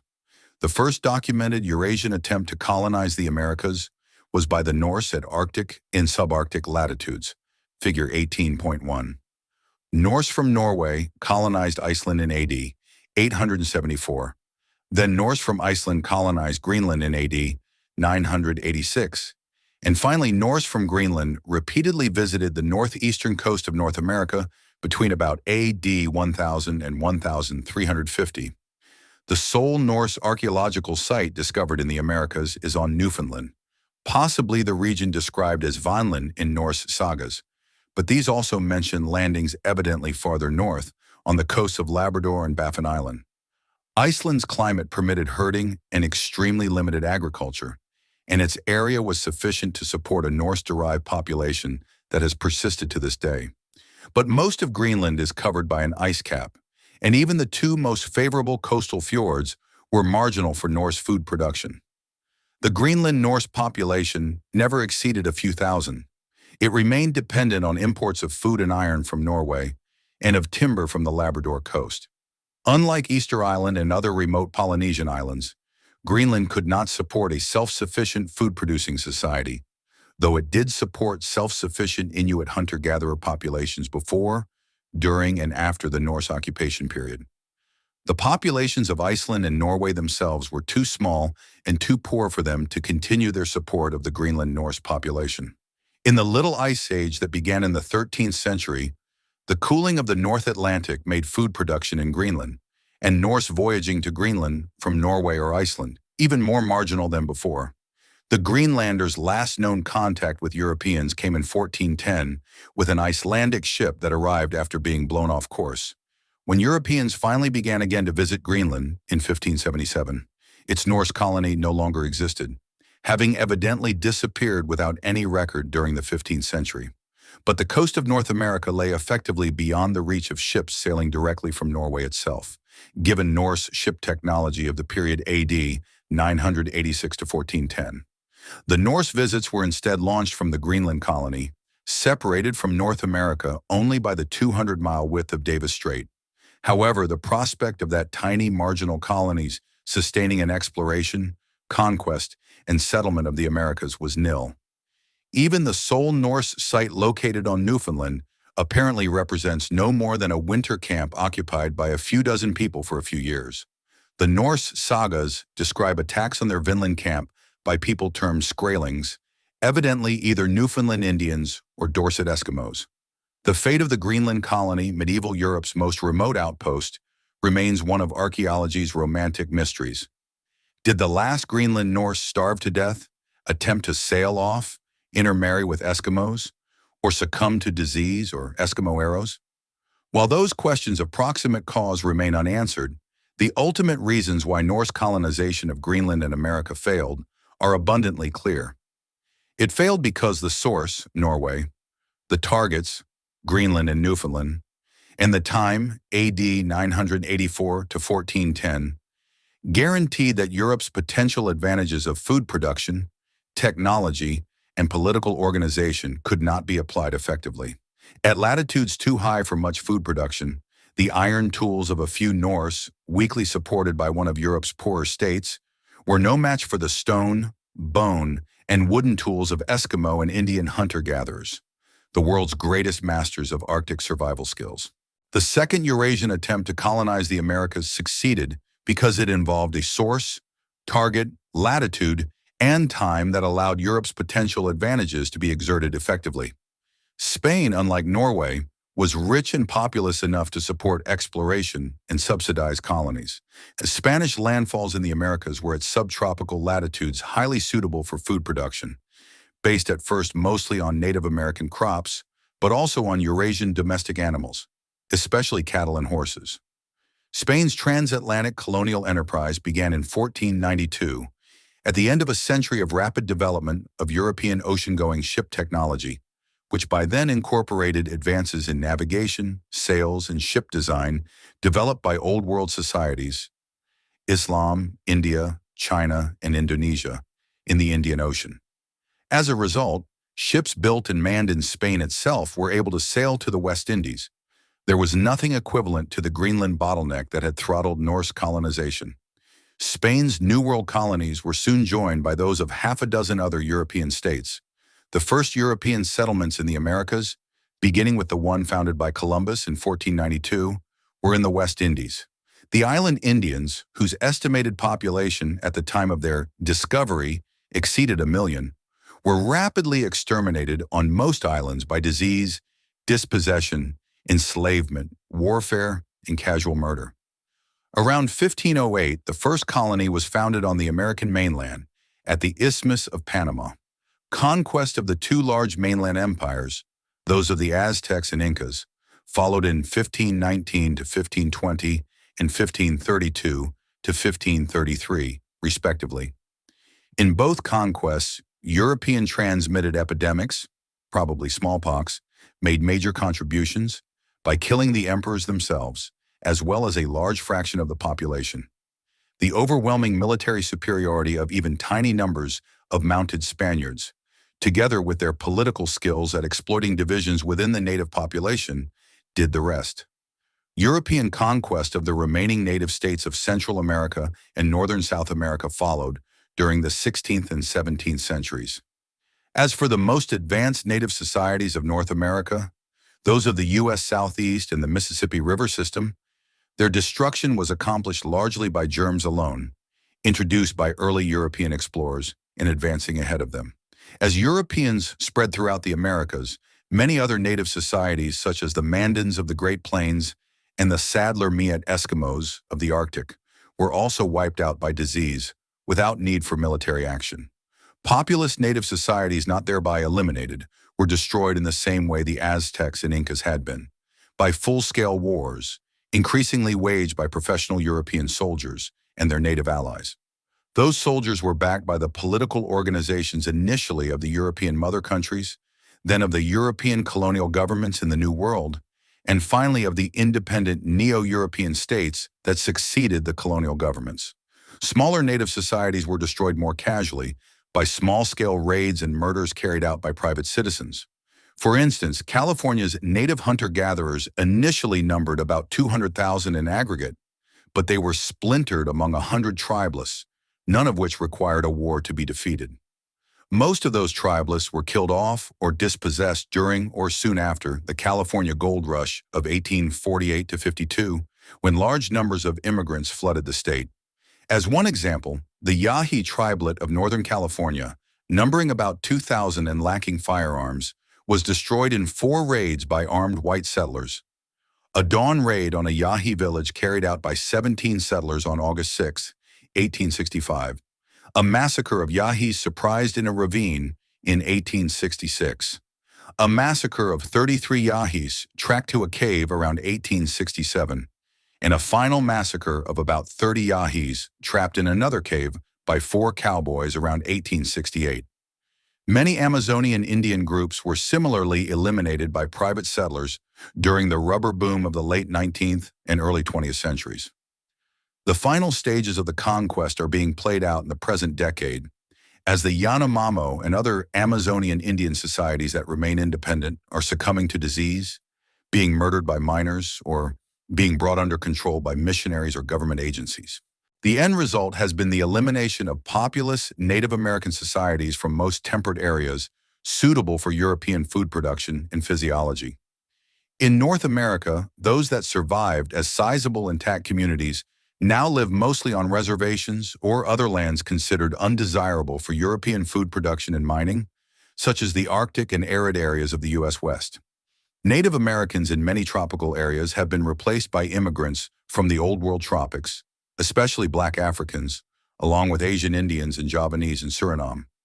In parts of Central America and the Andes, the Native Americans were originally so numerous that, even after epidemics and wars, much of the population today remains Native American or mixed. That is especially true at high altitudes in the Andes, where genetically European women have physiological difficulties even in reproducing, and where native Andean crops still offer the most suitable basis for food production. However, even where Native Americans do survive, there has been extensive replacement of their culture and languages with those of the Old World. Of the hundreds of Native American languages originally spoken in North America, all except 187 are no longer spoken at all, and 149 of these last 187 are moribund in the sense that they are being spoken only by old people and no longer learned by children. Of the approximately 40 New World nations, all now have an Indo-European language, or Creole, as the official language. Even in the countries with the largest surviving Native American populations, such as Peru, Bolivia, Mexico, and Guatemala, a glance at photographs of political and business leaders shows that they are disproportionately Europeans, while several Caribbean nations have Black African leaders and Guyana has had Asian Indian leaders. The original Native American population has been reduced by a debated large percentage. Estimates for North America range up to 95%, but the total human population of the Americas is now approximately 10 times what it was in 1492 because of arrivals of Old World peoples, Europeans, Africans, and Asians. The Americas population now consists of a mixture of peoples originating from all continents except Australia. That demographic shift of the last 500 years, the most massive shift on any continent except Australia, has its ultimate roots in developments between about 11,000 BC and 81. Chapter 19. How Africa Became Black. No matter how much one has read about Africa beforehand, one's first impressions from actually being there are overwhelming. On the streets of Windhoek, capital of newly independent Namibia, I saw Black Herero people, Black Ovambos, whites, and Namas. Different again from both blacks and whites. They were no longer mere pictures in a textbook, but living humans in front of me. Outside Windhoek, the last of the formerly widespread Kalahari Bushmen were struggling for survival. But what most surprised me in Namibia was a street sign. One of downtown Windhoek's main roads was called Goering Street. Surely, I thought, no country could be so dominated by unrepentant Nazis as to name a street after the notorious Nazi Reichskommissar and founder of the Luftwaffe, Hermann Göring. No, it turned out that the street instead commemorated Hermann's father, Heinrich Göring, founding Reichskommissar of the former German colony of Southwest Africa, which became Namibia. But Heinrich was also a problematic figure, for his legacy included one of the most vicious attacks by European colonists on Africans. Germany's 1904 War of Extermination against the Hereros. Today, while events in neighboring South Africa command more of the world's attention, Namibia as well is struggling to deal with its colonial past and establish a multiracial society. Namibia illustrated for me how inseparable Africa's past is from its present.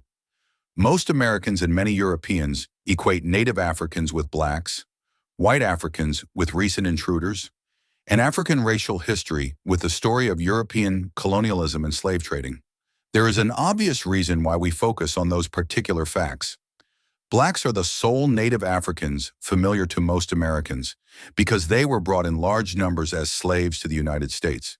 But very different peoples may have occupied much of modern Black Africa until as recently as a few thousand years ago, and so-called African blacks themselves are heterogeneous.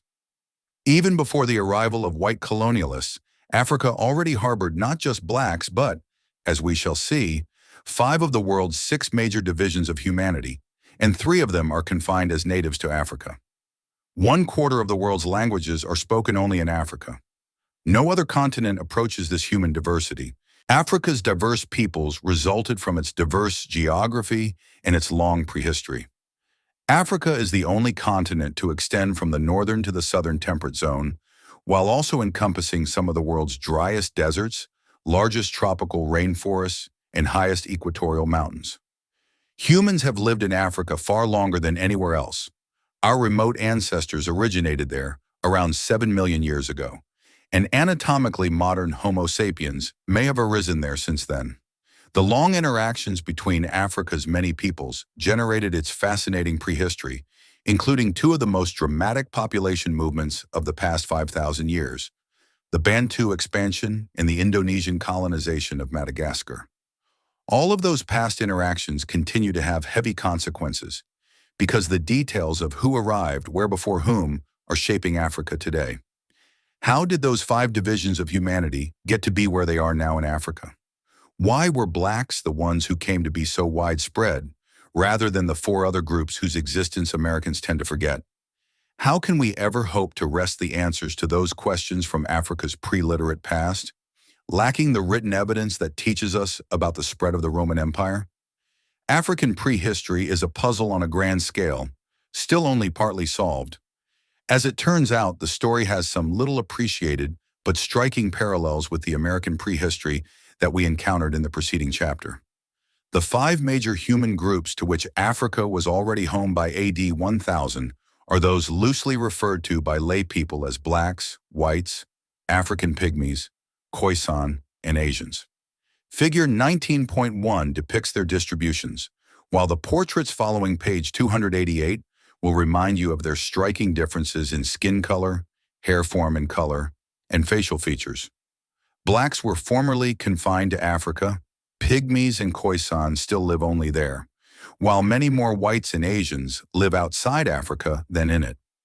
These 5 groups constitute or represent all the major divisions of humanity, except for Aboriginal Australians and their relatives. Many readers may already be protesting, "Don't stereotype people by classifying them into arbitrary races." Yes, I acknowledge that each of these so-called major groups is very diverse. To lump people as different as Zulus, Somalis, and Igbos under the single heading of blacks ignores the differences between them. We ignore equally big differences when we lump Africa's Egyptians and Berbers with each other and with Europe's Swedes under the single heading of whites. In addition, the divisions between blacks, whites, and the other major groups are arbitrary because each such group shades into others. All human groups on Earth have mated with humans of every other group that they encountered. Nevertheless, as we'll see, recognizing these major groups is still so useful for understanding history that I'll use the group names as shorthand, without repeating the above caveats in every sentence. Of the 5 African groups, representatives of many populations of blacks and whites are familiar to Americans and Europeans and need no physical description.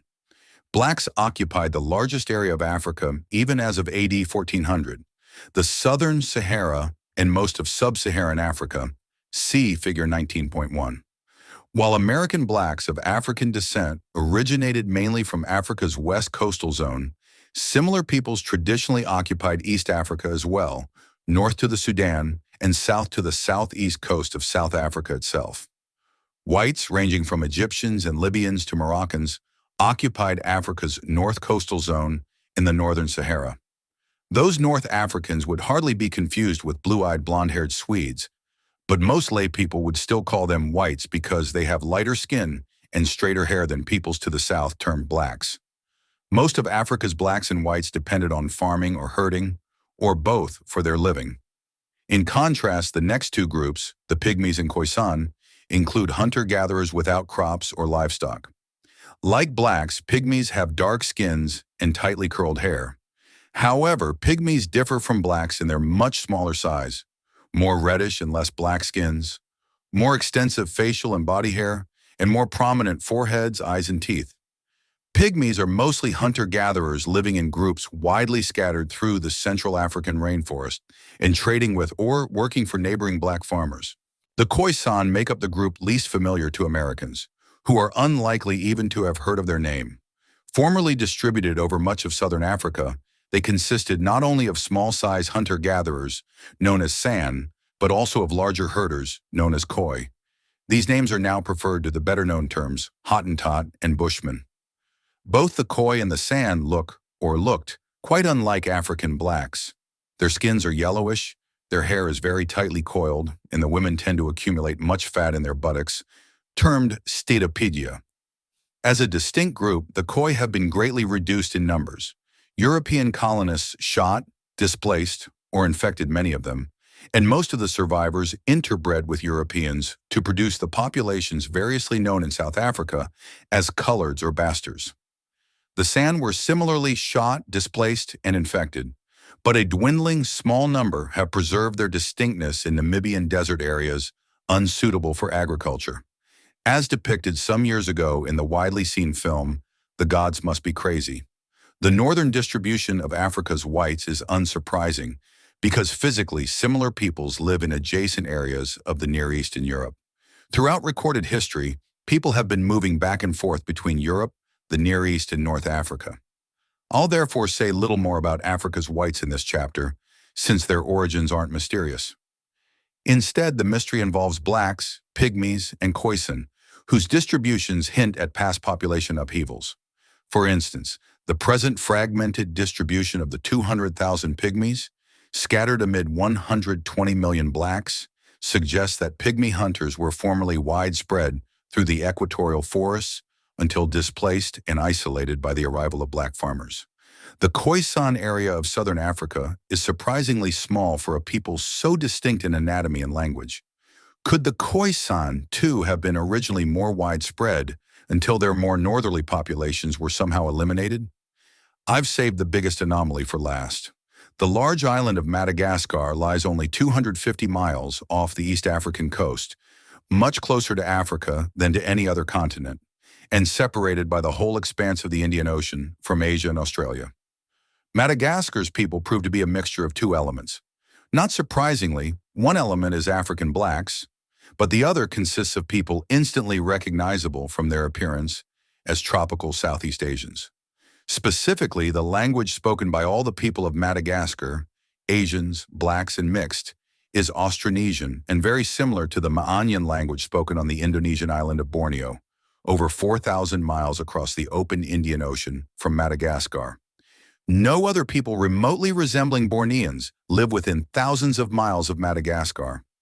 These Austronesians, with their Austronesian language and modified Austronesian culture, were already established on Madagascar by the time it was first visited by Europeans in 1500.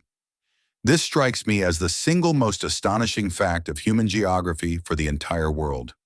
It's as if Columbus, on reaching Cuba, had found it occupied by blue-eyed, blonde-haired Scandinavians speaking a language close to Swedish, even though the nearby North American continent was inhabited by Native Americans speaking Amerindian languages. How on earth could prehistoric people of Borneo, presumably voyaging in boats without maps or compasses, end up in Madagascar? The case of Madagascar tells us that people's languages, as well as their physical appearance, can yield important clues to their origins. Just by looking at the people of Madagascar, we'd have known that some of them came from tropical Southeast Asia. But we wouldn't have known from which area of tropical Southeast Asia, and we'd never have guessed Borneo. What else can we learn from African languages that we didn't already know from African faces?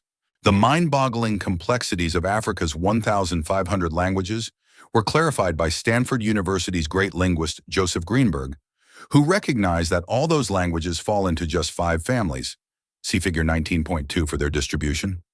Readers accustomed to thinking of linguistics as dull and technical may be surprised to learn what fascinating contributions Figure 19.2 makes to our understanding of African history. If we begin by comparing Figure 19.2 with Figure 19.1, we'll see a rough correspondence between language families and anatomically defined human groups. Languages of a given language family tend to be spoken by distinct people. In particular, Afro-Asiatic speakers mostly prove to be people who would be classified as whites or blacks. Nilo-Saharan and Niger-Congo speakers prove to be blacks. Khoisan speakers Khoisan, and Austronesian speakers Indonesian. This suggests that languages have tended to evolve along with the people who speak them. Concealed at the top of Figure 19.2 is our first surprise, a big shock for Eurocentric believers in the superiority of so-called Western civilization. We're taught that Western civilization originated in the Near East, was brought to brilliant heights in Europe by the Greeks and Romans, and produced three of the world's great religions: Christianity, Judaism, and Islam. Those religions arose among peoples speaking three closely related languages, termed Semitic languages: Aramaic, the language of Christ and the apostles, Hebrew and Arabic, respectively. We instinctively associate Semitic peoples with the Near East.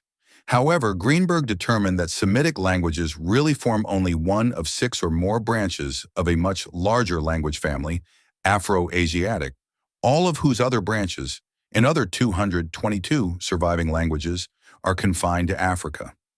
Even the Semitic subfamily itself is mainly African, 12 of its 19 surviving languages being confined to Ethiopia.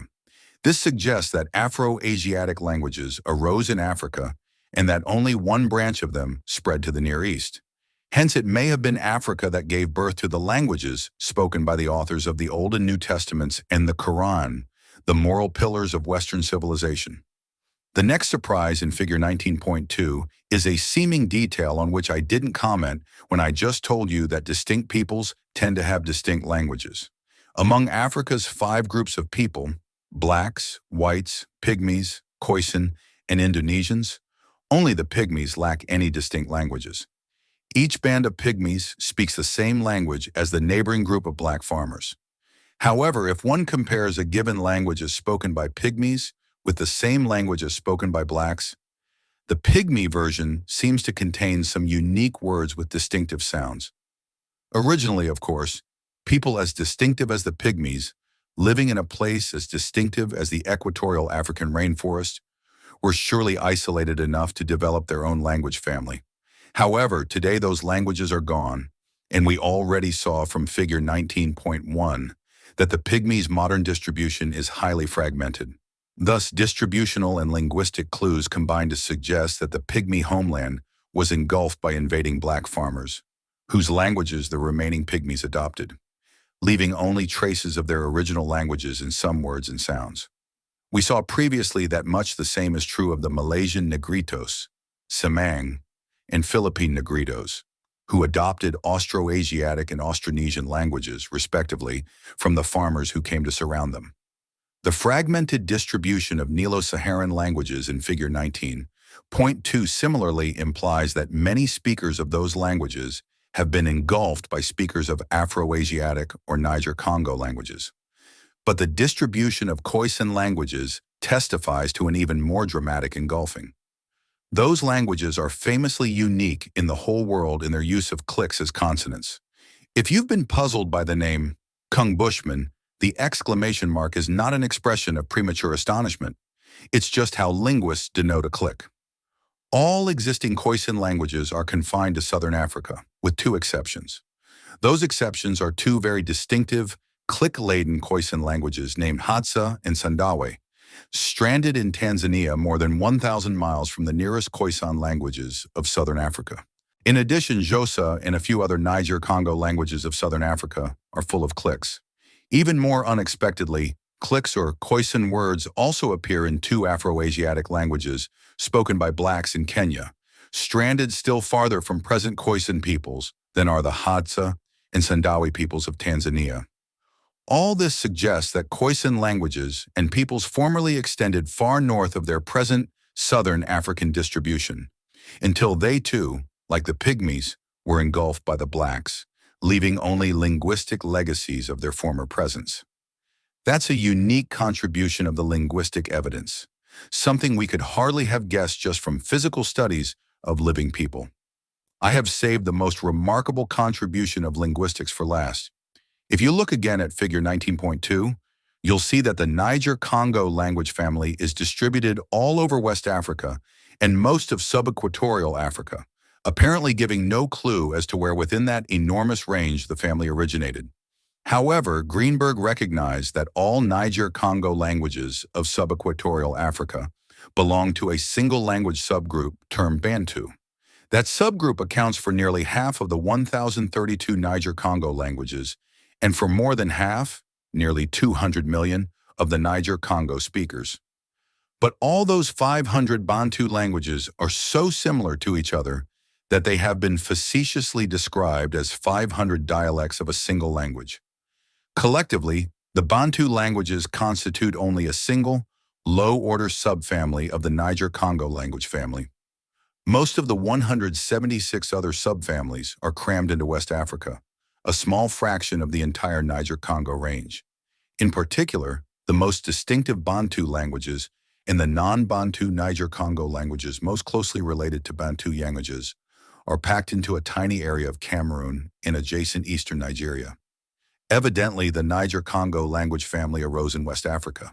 The Bantu branch of it arose at the east end of that range, in Cameroon and Nigeria, and the Bantu then spread out of that homeland over most of sub-equatorial Africa.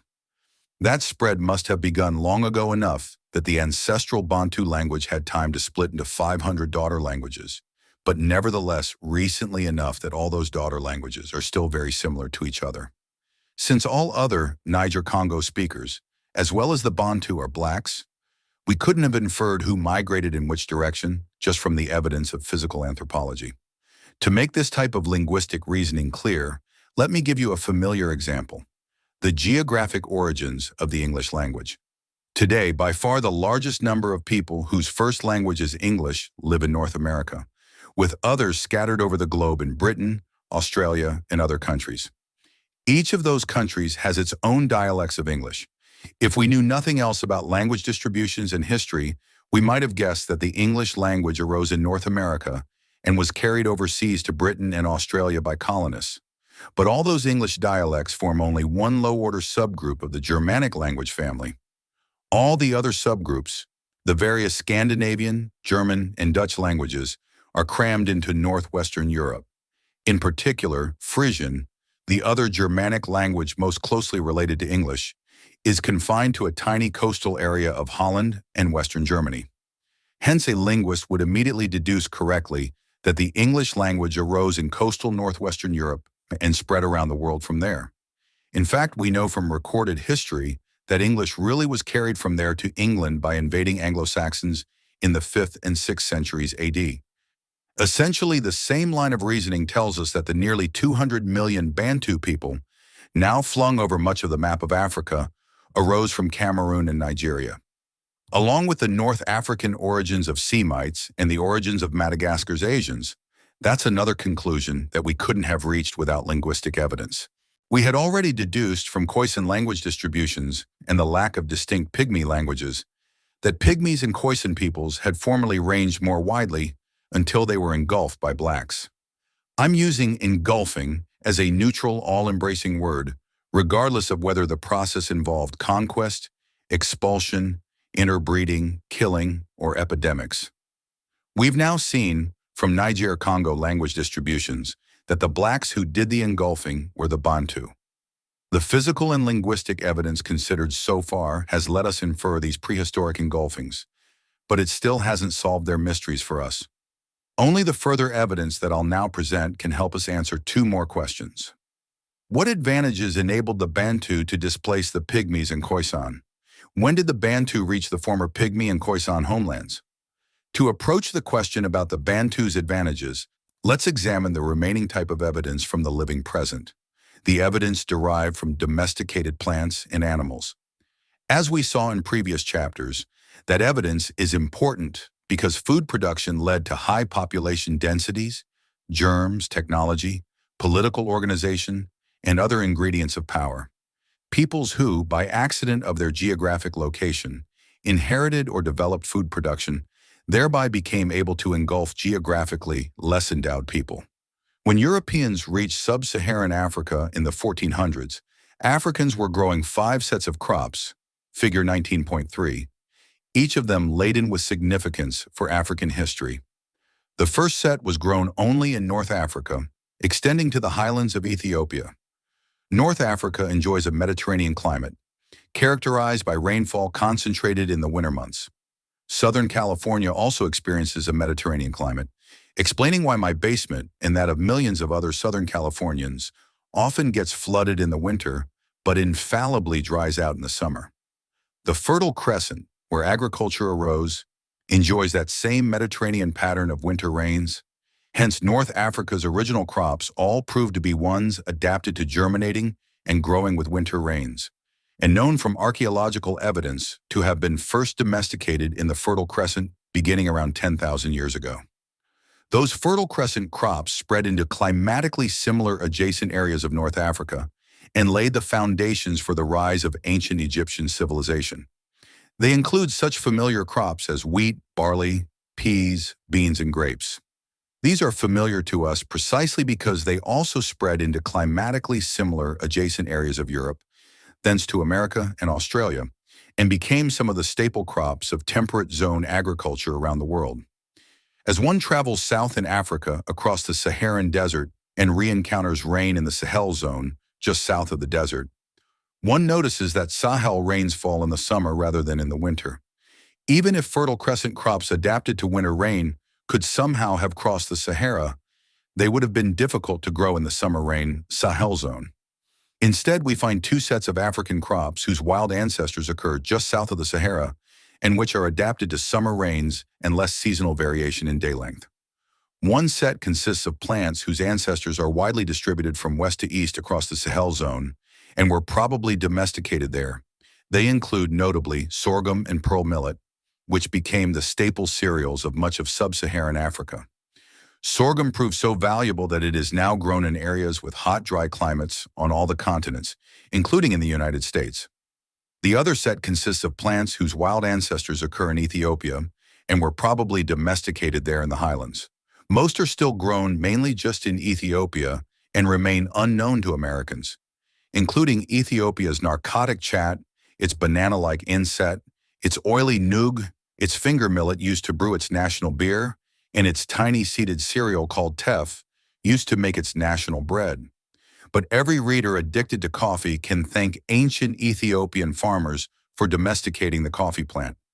It remained confined to Ethiopia until it caught on in Arabia and then around the world. To sustain today the economies of countries as far-flung as Brazil and Papua New Guinea. The next to last set of African crops arose from wild ancestors in the wet climate of West Africa.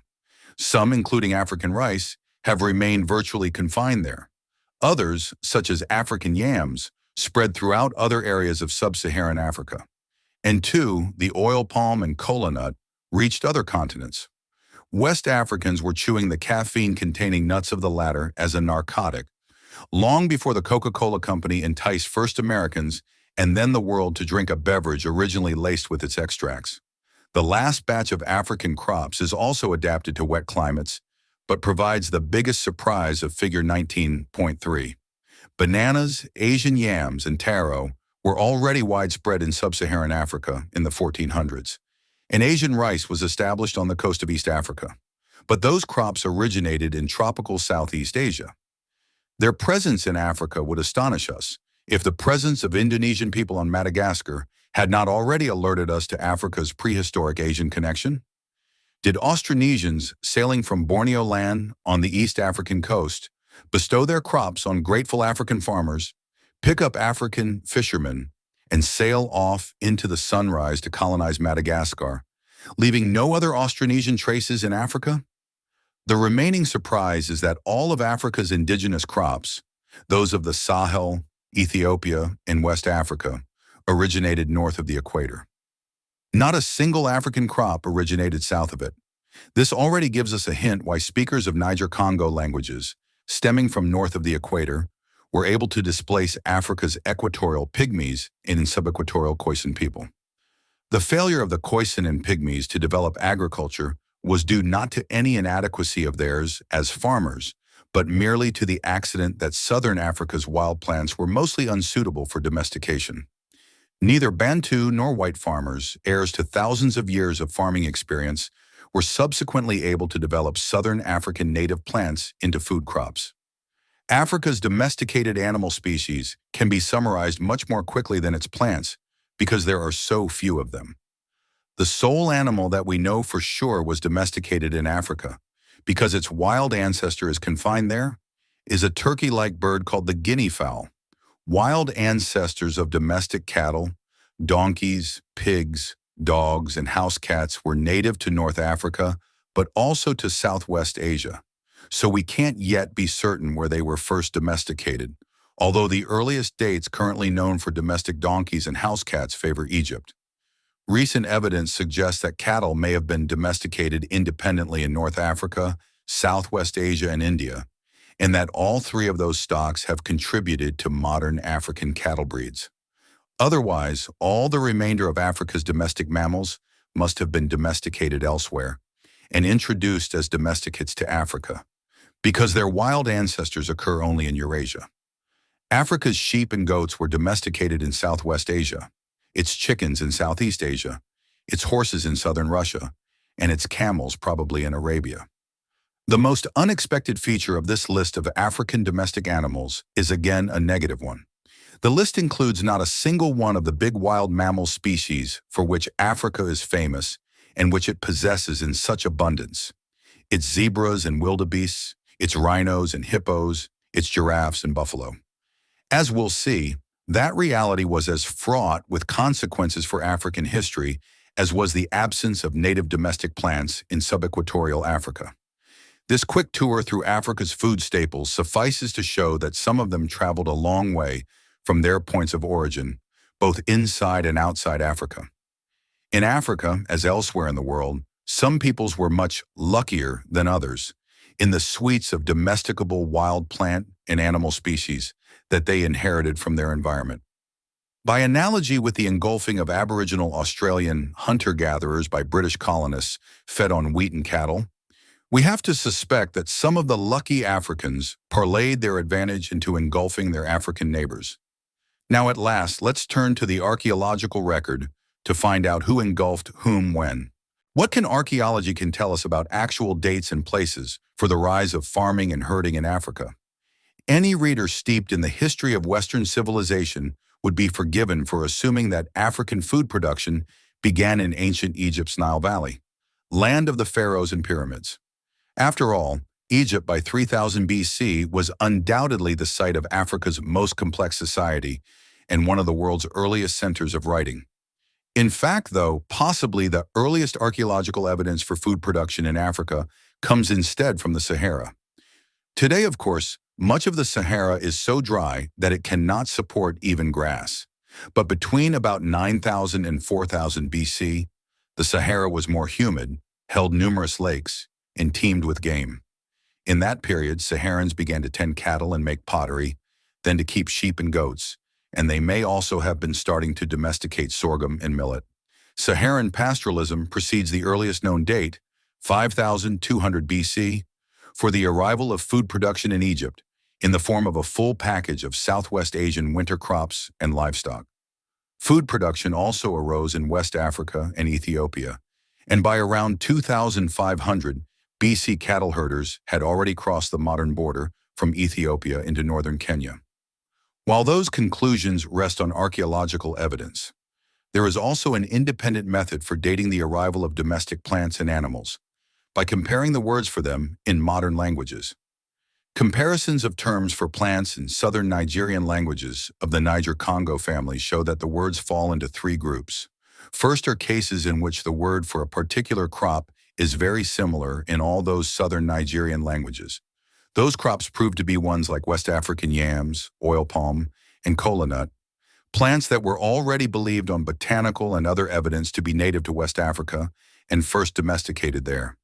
Since those are the oldest West African crops, all modern southern Nigerian languages inherited the same original set of words for them. Next come crops whose names are consistent only among the languages falling within a small subgroup of those southern Nigerian languages. Those crops turn out to be ones believed to be of Indonesian origin, such as bananas and Asian yams.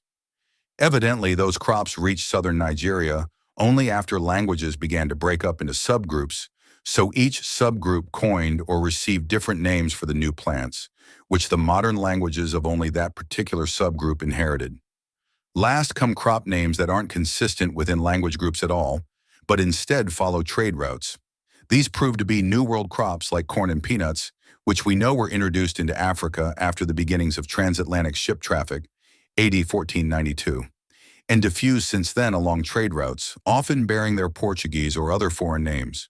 Thus, even if we possessed no botanical or archaeological evidence whatsoever, we would still be able to deduce from the linguistic evidence alone that native West African crops were domesticated first, that Indonesian crops arrived next, and that finally the European introductions came in.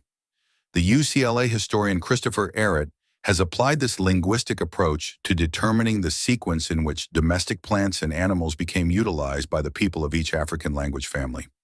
By a method termed glottochronology, based on calculations of how rapidly words tend to change over historical time, comparative linguistics can even yield estimated dates for domestications or crop arrivals. Putting together direct archaeological evidence of crops with the more indirect linguistic evidence, we deduce that the people who were domesticating sorghum and millet in the Sahara thousands of years ago spoke languages ancestral to modern Nilo-Saharan languages. Similarly, the people who first domesticated wet country crops of West Africa spoke languages ancestral to the modern Niger-Congo languages. Finally, speakers of ancestral Afro-Asiatic languages may have been involved in domesticating the crops native to Ethiopia, and they certainly introduced Fertile Crescent crops to North Africa. Thus, the evidence derived from plant names in modern African languages permits us to glimpse the existence of three languages being spoken in Africa thousands of years ago: ancestral Nilo-Saharan, ancestral Niger-Congo, and ancestral Afro-Asiatic. In addition, we can glimpse the existence of ancestral Khoisan from other linguistic evidence, though not that of crop names, because ancestral Khoisan people domesticated no crops. Now surely, since Africa harbors 1,500 languages today, it is big enough to have harbored more than 4 ancestral languages thousands of years ago. But all those other languages must have disappeared, either because the people speaking them survived but lost their original language, like the Pygmies, or because the people themselves disappeared. The survival of modern Africa's 4 native language families, that is, the 4 other than the recently arrived Austronesian language of Madagascar, isn't due to the intrinsic superiority of those languages as vehicles for communication. Instead, it must be attributed to a historical accident.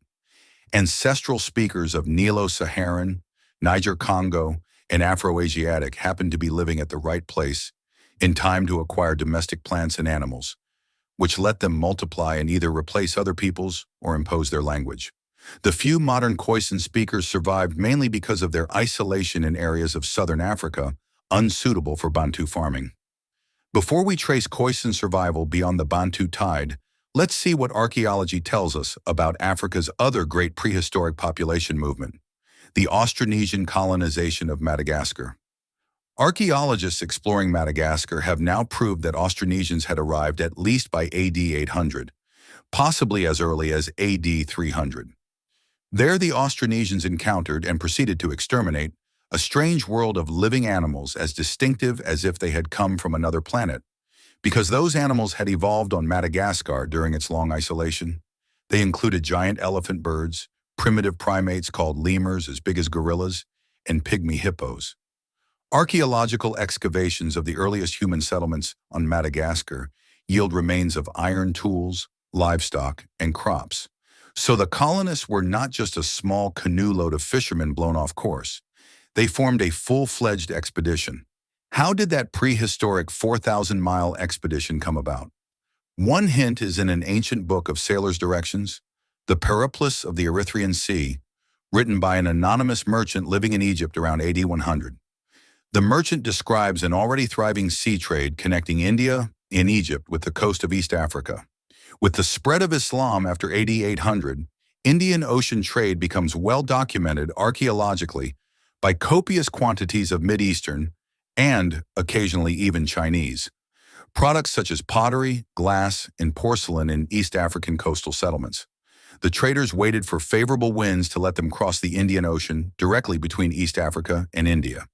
When the Portuguese navigator Vasco da Gama became the first European to sail around the southern Cape of Africa and reach the Kenya coast in 1498, he encountered Swahili trading settlements and picked up a pilot who guided him on that direct route to India.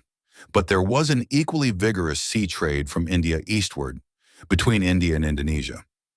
Perhaps the Austronesian colonists of Madagascar reached India from Indonesia by that eastern trade route and then fell in with the westward trade route to East Africa, where they joined with Africans and discovered Madagascar. That union of Austronesians and East Africans lives on today in Madagascar's basically Austronesian language, which contains loanwords from coastal Kenyan Bantu languages. But there are no corresponding Austronesian loanwords in Kenyan languages, and other traces of Austronesians are very thin on the ground in East Africa, mainly just Africa's possible legacy of Indonesian musical instruments, xylophones and zithers, and of course the Austronesian crops that became so important in African agriculture. Hence one wonders whether Austronesians, instead of taking the easier route to Madagascar via India and East Africa, somehow, incredibly, sailed straight across the Indian Ocean, discovered Madagascar, and only later got plugged into East African trade routes. Thus, some mystery remains about Africa's most surprising fact of human geography. What can archaeology tell us about the other great population movement in recent African prehistory? The Bantu expansion. We saw from the twin evidence of modern peoples and their languages that sub-Saharan Africa was not always a black continent as we think of it today. Instead, this evidence suggested that pygmies had once been widespread in the rainforest of Central Africa, while Khoisan peoples had been widespread in drier parts of sub-equatorial Africa. Can archaeology test those assumptions? In the case of the pygmies, the answer is not yet, merely because archaeologists have yet to discover ancient human skeletons from the Central African forests. For the Khoisan, the answer is yes. In Zambia, to the north of the modern Khoisan Range, archaeologists have found skulls of people possibly resembling the modern Khoisan, as well as stone tools resembling those that Khoisan peoples were still making in southern Africa at the time Europeans arrived. As for how the Bantu came to replace those northern Khoisan, archaeological and linguistic evidence suggests that the expansion of ancestral Bantu farmers from West Africa's inland savanna south into its wetter coastal forest may have begun as early as 3000 BC, figure 19.4. Words still widespread in all Bantu languages show that already then, the Bantu had cattle and wet climate crops such as yams, but that they lacked metal and were still engaged in much fishing, hunting, and gathering. They even lost their cattle to disease borne by tsetse flies in the forest. As they spread into the Congo Basin's equatorial forest zone, cleared gardens, and increased in numbers, they began to engulf the pygmy hunter-gatherers and compress them into the forest itself. By soon after 1000 BC, the Bantu had emerged from the eastern side of the forest into the more open country of East Africa's Rift Valley and Great Lakes. Here they encountered a melting pot of Afro-Asiatic and Nilo. Saharan farmers and herders growing millet and sorghum and raising livestock in drier areas, along with Khoisan hunter-gatherers. Thanks to their wet climate crops inherited from their West African homeland, the Bantu were able to farm in wet areas of East Africa, unsuitable for all those previous occupants. By the last centuries BC, the advancing Bantu had reached the East African coast. In East Africa, the Bantu began to acquire millet and sorghum, along with the Nilo-Saharan names for those crops, and to reacquire cattle from their Nilo-Saharan and Afro-Asiatic neighbors. They also acquired iron, which had just begun to be smelted in Africa's Sahel zone. The origins of ironworking in sub-Saharan Africa soon after 1000 BC are still unclear. That early date is suspiciously close to dates for the arrival of Near Eastern ironworking techniques in Carthage on the North African coast. Hence, historians often assume that knowledge of metallurgy reached sub-Saharan Africa from the north. On the other hand, copper smelting had been going on in the West African Sahara and Sahel since at least 2000 BC. That could have been the precursor to an independent African discovery of iron metallurgy. Strengthening that hypothesis, the iron smelting techniques of smiths in sub-Saharan Africa were so different from those of the Mediterranean as to suggest independent development. African smiths discovered how to produce high temperatures in their village furnaces and manufacture steel over 2,000 years before the Bessemer furnaces of 19th century Europe and America. With the addition of iron tools to their wet climate crops, the Bantu had finally put together a military-industrial package that was unstoppable in the sub-equatorial Africa of the time. In East Africa, they still had to compete against numerous Nilo-Saharan and Afro-Asiatic Iron Age farmers. But to the south lay 2,000 miles of country thinly occupied by Khoisan hunter-gatherers, lacking iron and crops. Within a few centuries, in one of the swiftest colonizing advances of recent prehistory, Bantu farmers had swept all the way to Natal, on the east coast of what is now South Africa. It's easy to oversimplify what was undoubtedly a rapid and dramatic expansion, and to picture all Khoisan in the way being trampled by onrushing Bantu hordes. In reality, things were more complicated. Khoisan peoples of southern Africa had already acquired sheep and cattle a few centuries ahead of the Bantu advance. The first Bantu pioneers probably were few in number, selected wet forest areas suitable for their yam agriculture, and leapfrogged over drier areas, which they left to Khoisan herders and hunter-gatherers. Trading and marriage relationships were undoubtedly established between those Khoisan and the Bantu farmers, each occupying different adjacent habitats, just as pygmy hunter-gatherers and Bantu farmers still do today in equatorial Africa. Only gradually, as the Bantu multiplied and incorporated cattle and dry climate cereals into their economy, did they fill in the leapfrogged areas. But the eventual result was still the same: Bantu farmers occupying most of the former Khoisan realm. The legacy of those former Khoisan inhabitants reduced to cliques in scattered non-Khoisan languages, as well as buried skulls and stone tools waiting for archaeologists to discover, and the Khoisan-like appearance of some southern African Bantu peoples. What actually happened to all those vanished Khoisan populations? We don't know. All we can say for sure is that, in places where Khoisan peoples had lived for perhaps tens of thousands of years, there are now Bantu. We can only venture a guess, by analogy with witnessed events in modern times, when steel-toting white farmers collided with stone tool-using hunter-gatherers of Aboriginal Australia and Indian California. There we know that hunter-gatherers were rapidly eliminated in a combination of ways. They were driven out, men were killed or enslaved, women were appropriated as wives, and both sexes became infected with epidemics of the farmers' diseases. An example of such a disease in Africa is malaria, which is borne by mosquitoes that breed around farmers' villages, and to which the invading Bantu had already developed genetic resistance, but Khoisan hunter-gatherers probably had not. However, figure 19.1 of recent African human distributions reminds us that the Bantu did not overrun all the Khoisan, who did survive in southern African areas unsuitable for Bantu agriculture.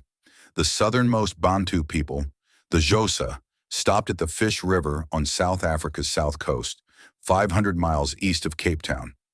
It's not that the Cape of Good Hope itself is too dry for agriculture. It is, after all, the breadbasket of modern South Africa. Instead, the Cape has a Mediterranean climate of winter rains, in which the Bantu summer rain crops do not grow. By 1652, the year the Dutch arrived at Cape Town with their winter rain crops of Near Eastern origin, the Xhosa had still not spread beyond the Fish River. That seeming detail of plant geography had enormous implications for politics today. One consequence was that, once South African whites had quickly killed or infected or driven off the Cape's Khoisan population, whites could claim correctly that they had occupied the Cape before the Bantu and thus had prior rights to it. That claim needn't be taken seriously, since the prior rights of the Cape Khoisan didn't inhibit whites from dispossessing them. The much heavier consequence was that the Dutch settlers in 1652 had to contend only with a sparse population of Khoisan herders, not with a dense population of steel-equipped Bantu farmers. When whites finally spread east to encounter the Xhosa at the Fish River in 1702, a period of desperate fighting began. Even though Europeans by then could supply troops from their secure base at the Cape, it took 9 wars and 175 years for their armies, advancing at an average rate of less than 1 mile per year, to subdue the Xhosa. How could whites have succeeded in establishing themselves at the Cape at all if those first few arriving Dutch ships had faced such fierce resistance? Thus, the problems of modern South Africa stem at least in part from a geographic accident. The homeland of the Cape Khoisan happened to contain few wild plants suitable for domestication. The Bantu happened to inherit summer rain crops from their ancestors of 5,000 years ago, and Europeans happened to inherit winter rain crops from their ancestors of nearly 10,000 years ago. Just as the sign Goering Street in the capital of newly independent Namibia reminded me, Africa's past has stamped itself deeply on Africa's present. That's how the Bantu were able to engulf the Khoisan instead of vice versa. Now let's turn to the remaining question in our puzzle of African prehistory: why Europeans were the ones to colonize sub-Saharan Africa. That it was not the other way around is especially surprising because Africa was the sole cradle of human evolution for millions of years, as well as perhaps the homeland of anatomically modern Homo sapiens. To these advantages of Africa's enormous head start were added those of highly diverse climates and habitats and of the world's highest human diversity. An extraterrestrial visiting Earth 10,000 years ago might have been forgiven for predicting that Europe would end up as a set of vassal states of a sub-Saharan African empire. The proximate reasons behind the outcome of Africa's collision with Europe are clear. Just as in their encounter with Native Americans, Europeans entering Africa enjoyed the triple advantage of guns and other technology, widespread literacy, and the political organization necessary to sustain expensive programs of exploration and conquest. Those advantages manifested themselves almost as soon as the collision started. Barely 4 years after Vasco da Gama first reached the East African coast, in 1498 he returned with a fleet bristling with cannons to compel the surrender of East Africa's most important port, Kilwa, which controlled the Zimbabwe gold trade. But why did Europeans develop those three advantages before sub-Saharan Africans could? As we have discussed, all three arose historically from the development of food production. But food production was delayed in sub-Saharan Africa, compared with Eurasia, by Africa's paucity of domesticable native animal and plant species, its much smaller area suitable for indigenous food production, and its north-south axis, which retarded the spread of food production and inventions. Let's examine how those factors operated. First, as regards domestic animals, we've already seen that those of sub-Saharan Africa came from Eurasia, with the possible exception of a few from North Africa. As a result, domestic animals did not reach sub-Saharan Africa until thousands of years after they began to be utilized by emerging Eurasian civilizations. That's initially surprising because we think of Africa as the continent of big wild mammals. But we saw in Chapter 9 that a wild animal, to be domesticated, must be sufficiently docile, submissive to humans, cheap to feed, and immune to diseases, and must grow rapidly and breed well in captivity. Eurasia's native cows, sheep, goats, horses, and pigs were among the world's few large wild animal species to pass all those tests. Their African equivalents, such as the African buffalo, zebra, bush pig, rhino, and hippopotamus, have never been domesticated, not even in modern times. It's true, of course, that some large African animals have occasionally been tamed.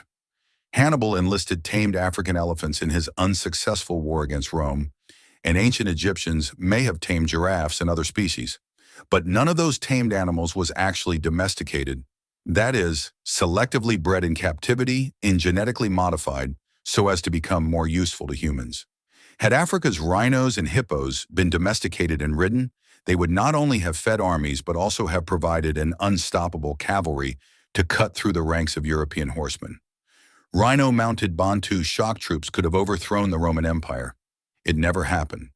A second factor is a corresponding, though less extreme, disparity between sub-Saharan Africa and Eurasia in domesticable plants.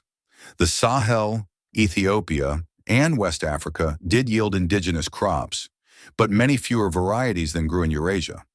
Because of the limited variety of wild starting materials suitable for plant domestication, even Africa's earliest agriculture may have begun several thousand years later than that of the Fertile Crescent. Thus, as far as plant and animal domestication was concerned, the head start and high diversity lay with Eurasia, not with Africa. A third factor is that Africa's area is only about half that of Eurasia. Furthermore, only about 1/3 of its area falls within the sub-Saharan zone north of the equator that was occupied by farmers and herders before 1000 BC. Today, the total population of Africa is less than 700 million, compared with 4 billion for Eurasia. But all other things being equal, more land and more people mean more competing societies and inventions, hence a faster pace of development. The remaining factor behind Africa's slower rate of post-Pleistocene development compared with Eurasia's is the different orientation of the main axes of these continents. Like that of the Americas, Africa's major axis is north-south, whereas Eurasia's is east-west, figure 10.1. As one moves along a north-south axis, one traverses zones differing greatly in climate, habitat, rainfall, day length, and diseases of crops and livestock. Hence, crops and animals domesticated or acquired in one part of Africa had great difficulty in moving to other parts. In contrast, crops and animals moved easily between Eurasian societies thousands of miles apart, but at the same latitude and sharing similar climates and day lengths. The slow passage or complete halt of crops and livestock along Africa's north-south axis had important consequences. For example, the Mediterranean crops that became Egypt's staples require winter rains and seasonal variation in day length for their germination.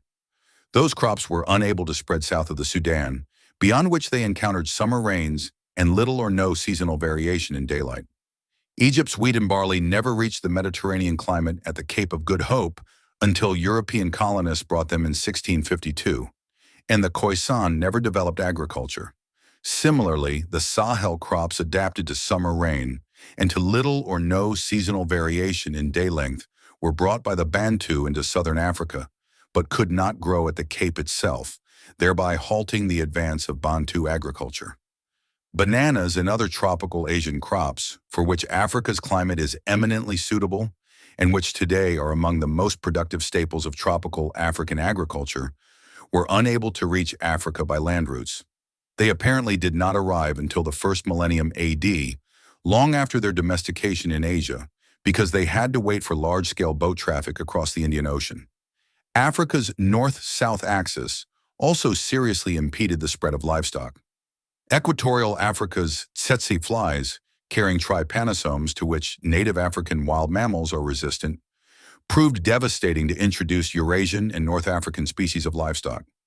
The cows that the Bantu acquired from the tsetse-free Sahel zone failed to survive the Bantu expansion through the equatorial forest. Although horses had already reached Egypt around 1800 BC and transformed North African warfare soon thereafter, they did not cross the Sahara to drive the rise of cavalry-mounted West African kingdoms until the first millennium AD, and they never spread south through the tsetse fly zone. While cattle, sheep, and goats had already reached the northern edge of the Serengeti in the 3rd millennium BC, it took more than 2,000 years beyond that for livestock to cross the Serengeti and reach southern Africa. Similarly, slow in spreading down Africa's north-south axis was human technology. Pottery, recorded in the Sudan and Sahara around 8,000 BC, did not reach the Cape until around AD 1. Although writing developed in Egypt by 3000 BC and spread in an alphabetized form to the Nubian kingdom of Meroe, and although alphabetic writing reached Ethiopia, possibly from Arabia, writing did not arise independently in the rest of Africa, where it was instead brought in from the outside by Arabs and Europeans. In short, Europe's colonization of Africa had nothing to do with differences between European and African peoples themselves, as white racists assume. Rather, it was due to accidents of geography and biogeography, in particular to the continent's different areas, axes and suites of wild plant and animal species. That is, the different historical trajectories of Africa and Europe stem ultimately from differences in real estate. Epilogue: The Future of Human History as a Science. Yali's question went to the heart of the current human condition and of post-Pleistocene human history. Now that we have completed this brief tour over the continents, how shall we answer Yali?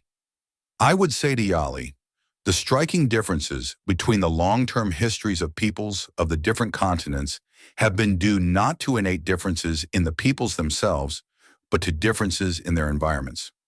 I expect that if the populations of Aboriginal Australia and Eurasia could have been interchanged during the late Pleistocene, the original Aboriginal Australians would now be the ones occupying most of the Americas and Australia, as well as Eurasia, while the original Aboriginal Eurasians would be the ones now reduced to downtrodden population fragments in Australia.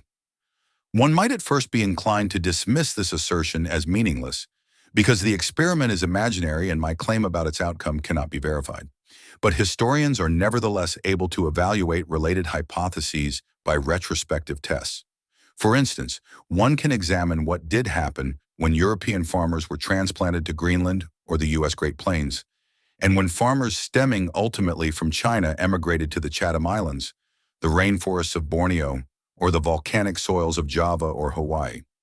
These tests confirm that the same ancestral peoples either ended up extinct or returned to living as hunter-gatherers, or went on to build complex states depending on their environments.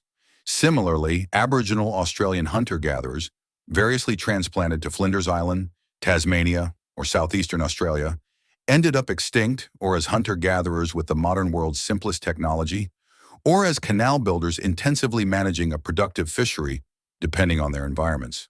Of course, the continents differ in innumerable environmental features, affecting trajectories of human societies. But a mere laundry list of every possible difference does not constitute an answer to Yali's question. Just 4 sets of differences appear to me to be the most important ones. The first set consists of continental differences in the wild plant and animal species available as starting materials for domestication. That's because food production was critical for the accumulation of food surpluses that could feed non-food producing specialists, and for the buildup of large populations enjoying a military advantage through mere numbers even before they had developed any technological or political advantage. For both of those reasons, all developments of economically complex, socially stratified, politically centralized societies beyond the level of small nascent chiefdoms were based on food production. But most wild animal and plant species have proved unsuitable for domestication. Food production has been based on relatively few species of livestock and crops. It turns out that the number of wild candidate species for domestication varied greatly among the continents because of differences in continental areas and also, in the case of big mammals, in late Pleistocene extinctions. These extinctions were much more severe in Australia and the Americas than in Eurasia or Africa. As a result, Africa ended up biologically somewhat less well endowed than the much larger Eurasia, the Americas still less so, and Australia even less so, as did Yali's New Guinea, with 1/70th of Eurasia's area and with all of its original big mammals extinct in the late Pleistocene. On each continent, animal and plant domestication was concentrated in a few especially favorable homelands, accounting for only a small fraction of the continent's total area. In the case of technological innovations and political institutions as well, most societies acquire much more from other societies than they invent themselves. Thus, diffusion and migration within a continent contribute importantly to the development of its societies, which tend in the long run to share each other's developments, insofar as environments permit, because of the processes illustrated in such simple form by Maori New Zealand's musket wars. That is, societies initially lacking an advantage either acquire it from societies possessing it, or, if they fail to do so, are replaced by those other societies. Hence, a second set of factors consists of those affecting rates of diffusion and migration, which differed greatly among continents. They were most rapid in Eurasia because of its east-west major axis and its relatively modest ecological and geographical barriers. The reasoning is straightforward for movements of crops and livestock, which depends strongly on climate and hence on latitude. But similar reasoning also applies to the diffusion of technological innovations, insofar as they are best suited without modification to specific environments. Diffusion was slower in Africa, and especially in the Americas, because of those continents' north-south major axes and geographic and ecological barriers. It was also difficult in traditional New Guinea, where rugged terrain and the long backbone of high mountains prevented any significant progress toward political and linguistic unification. Related to these factors affecting diffusion within continents is a third set of factors influencing diffusion between continents, which may also help build up a local pool of domesticates and technology. Ease of intercontinental diffusion has varied because some continents are more isolated than others. Within the last 6,000 years, it has been easiest from Eurasia to sub-Saharan Africa, supplying most of Africa's species of livestock. But inter-hemispheric diffusion made no contribution to Native America's complex societies, isolated from Eurasia at low latitudes by broad oceans, and at high latitudes by geography and by a climate suitable just for hunting-gathering. To Aboriginal Australia, isolated from Eurasia by the water barriers of the Indonesian archipelago, Eurasia's sole proven contribution was the dingo. The fourth and last set of factors consists of continental differences in area or total population size. A larger area or population means more potential inventors, more competing societies, more innovations available to adopt, and more pressure to adopt and retain innovations, because societies failing to do so will tend to be eliminated by competing societies. That fate befell African pygmies and many other hunter-gatherer populations displaced by farmers. Conversely, it also befell the stubborn, conservative Greenland Norse farmers, replaced by Eskimo hunter-gatherers whose subsistence methods and technology were far superior to those of the Norse under Greenland conditions. Among the world's land masses, area and the number of competing societies were largest for Eurasia, much smaller for Australia and New Guinea, and especially for Tasmania. The Americas, despite their large aggregate area, were fragmented by geography and ecology and functioned effectively as several poorly connected smaller continents. Those four sets of factors constitute big environmental differences that can be quantified objectively and that are not subject to dispute. While one can contest my subjective impression that New Guineans are on the average smarter than Eurasians, one cannot deny that New Guinea has a much smaller area and far fewer big animal species than Eurasia. But mention of these environmental differences invites among historians the label geographic determinism, which raises hackles. The label seems to have unpleasant connotations, such as that human creativity counts for nothing, or that we humans are passive robots helplessly programmed by climate, fauna, and flora. Of course, these fears are misplaced. Without human inventiveness, all of us today would still be cutting our meat with stone tools and eating it raw, like our ancestors of 1,000,000 years ago. All human societies contain inventive people.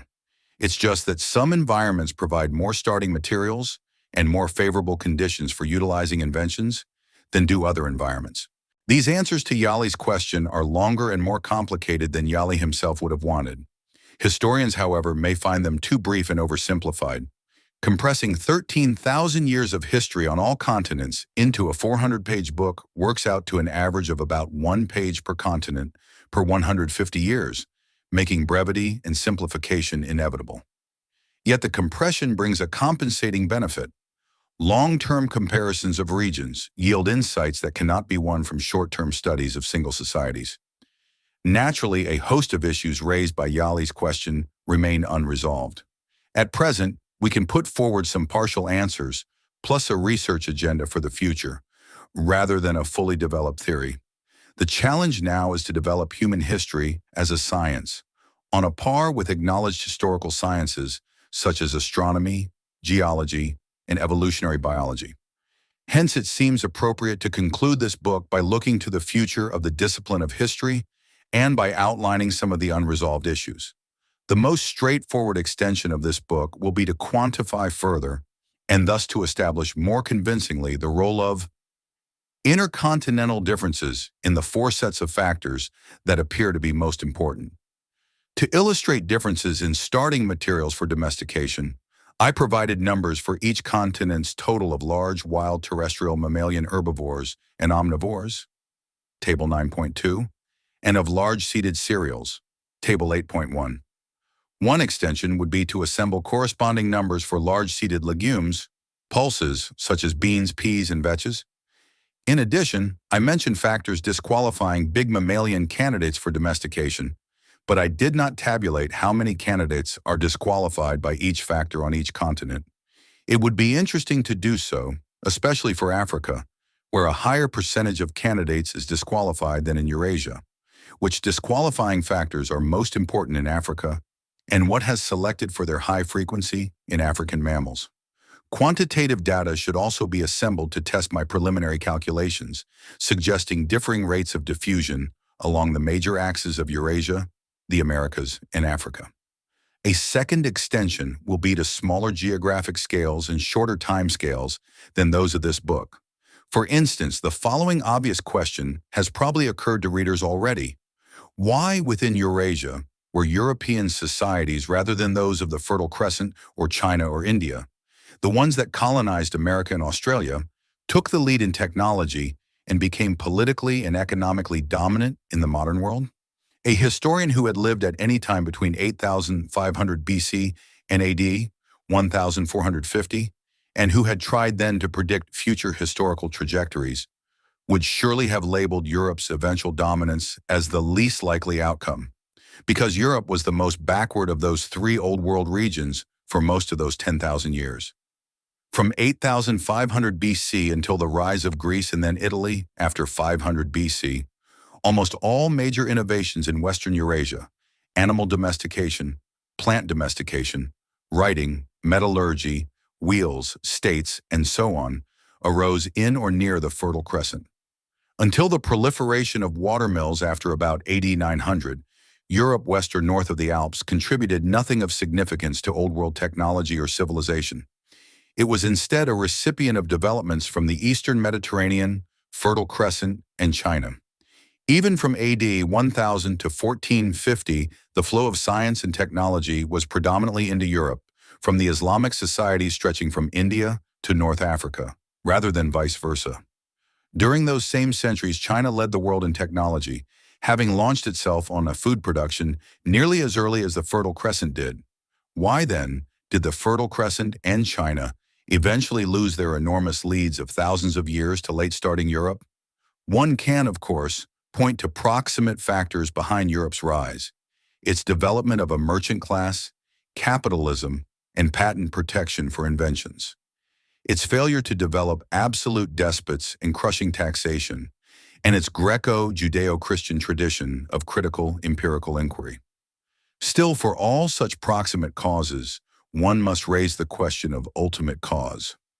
Why did these proximate factors themselves arise in Europe, rather than in China or the Fertile Crescent? For the Fertile Crescent, the answer is clear. Once it had lost the head start that it had enjoyed thanks to its locally available concentration of domesticable wild plants and animals, the Fertile Crescent possessed no further compelling geographic advantages. The disappearance of that head start can be traced in detail as the westward shift in powerful empires. After the rise of Fertile Crescent states in the 4th millennium BC, the center of power initially remained in the Fertile Crescent, rotating between empires such as those of Babylon, the Hittites, Assyria, and Persia. With the Greek conquest of all advanced societies from Greece east to India under Alexander the Great in the late 4th century BC, power finally made its first shift irrevocably westward.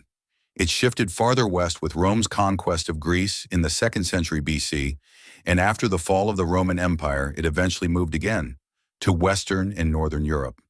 The major factor behind these shifts becomes obvious as soon as one compares the modern Fertile Crescent with ancient descriptions of it. Today, the expressions Fertile Crescent and world leader in food production are absurd. Large areas of the former Fertile Crescent are now desert, semi-desert, steppe, or heavily eroded or salinized terrain unsuited for agriculture. Today's ephemeral wealth of some of the region's nations, based on the single non-renewable resource of oil, conceals the region's long-standing fundamental poverty and difficulty in feeding itself. In ancient times, however, much of the Fertile Crescent and Eastern Mediterranean region, including Greece, was covered with forest. The region's transformation from fertile woodland to eroded scrub or desert has been elucidated by paleobotanists and archaeologists. Its woodlands were cleared for agriculture, or cut to obtain construction timber, or burned as firewood or for manufacturing plaster. Because of low rainfall and hence low primary productivity proportional to rainfall, regrowth of vegetation could not keep pace with its destruction, especially in the presence of overgrazing by abundant goats. With the tree and grass cover removed, erosion proceeded and valleys silted up, while irrigation agriculture in the low rainfall environment led to salt accumulation. These processes, which began in the Neolithic era, continued into modern times. For instance, the last forests near the ancient Nabatean capital of Petra in modern Jordan were felled by the Ottoman Turks during construction of the Hejaz Railroad just before World War I. Thus, Fertile Crescent and Eastern Mediterranean societies had the misfortune to arise in an ecologically fragile environment. They committed ecological suicide by destroying their own resource base. Power shifted westward as each Eastern Mediterranean society in turn undermined itself, beginning with the oldest societies, those in the East, the Fertile Crescent. Northern and Western Europe has been spared this fate not because its inhabitants have been wiser, but because they have had the good luck to live in a more robust environment with higher rainfall, in which vegetation regrows quickly.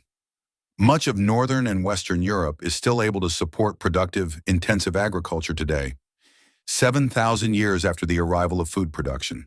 In effect, Europe received its crops, livestock, technology, and writing systems from the Fertile Crescent, which then gradually eliminated itself as a major center of power and innovation. That is how the Fertile Crescent lost its huge early lead over Europe. Why did China also lose its lead? Its falling behind is initially surprising because China enjoyed undoubted advantages. A rise of food production nearly as early as in the Fertile Crescent, ecological diversity from North to South China, and from the coast to the high mountains of the Tibetan Plateau, giving rise to a diverse set of crops, animals, and technology, a large and productive expanse, nourishing the largest regional human population in the world, and an environment less dry or ecologically fragile than the Fertile Crescents, allowing China still to support productive, intensive agriculture after nearly 10,000 years, though its environmental problems are increasing today and are more serious than Western Europe's. These advantages and head start enabled medieval China to lead the world in technology. The long list of its major technological firsts includes cast iron, the compass, gunpowder, paper, printing, and many others mentioned earlier. It also led the world in political power, navigation, and control of the seas. In the early 15th century, it sent treasure fleets, each consisting of hundreds of ships up to 400 feet long and with total crews of up to 28,000, across the Indian Ocean as far as the east coast of Africa, decades before Columbus's 3 puny ships crossed the narrow Atlantic Ocean to the America's east coast. Why didn't Chinese ships proceed around Africa's southern cape westward and colonize Europe, before Vasco da Gama's own 3 puny ships rounded the Cape of Good Hope eastward and launched Europe's colonization of East Asia? Why didn't Chinese ships cross the Pacific to colonize the America's west coast? Why, in brief, did China lose its technological lead to the formerly so backward Europe? The end of China's treasure fleets gives us a clue. 7 of those fleets sailed from China between AD 1405 and 1433. They were then suspended as a result of a typical aberration of local politics that could happen anywhere in the world. A power struggle between 2 factions at the Chinese court, the eunuchs and their opponents. The former faction had been identified with sending and captaining the fleets. Hence, when the latter faction gained the upper hand in a power struggle, it stopped sending fleets, eventually dismantled the shipyards, and forbade ocean-going shipping. The episode is reminiscent of the legislation that strangled development of public electric lighting in London in the 1880s, the isolationism of the United States between the First and Second World Wars, and any number of backward steps in any number of countries, all motivated by local political issues. But in China, there was a difference, because the entire region was politically unified. One decision stopped fleets over the whole of China. That one temporary decision became irreversible, because no shipyards remained to turn out ships that would prove the folly of that temporary decision and to serve as a focus for rebuilding other shipyards. Now contrast those events in China with what happened when fleets of exploration began to sail from politically fragmented Europe. Christopher Columbus, an Italian by birth, switched his allegiance to the Duke of Anjou in France, then to the King of Portugal. When the latter refused his request for ships in which to explore westward, Columbus turned to the Duke of Medina Sidonia, who also refused, then to the Count of Medina Celi, who did likewise, and finally to the King and Queen of Spain, who denied Columbus's first request but eventually granted his renewed appeal. Had Europe been united under any one of the first 3 rulers, its colonization of the Americas might have been stillborn. In fact, precisely because Europe was fragmented, Columbus succeeded on his 5th try in persuading one of Europe's hundreds of princes to sponsor him. Once Spain had thus launched the European colonization of America, other European states saw the wealth flowing into Spain, and 6 more joined in colonizing America. The story was the same with Europe's cannon, electric lighting, printing, small firearms, and innumerable other innovations. Each was at first neglected or opposed in some parts of Europe for idiosyncratic reasons.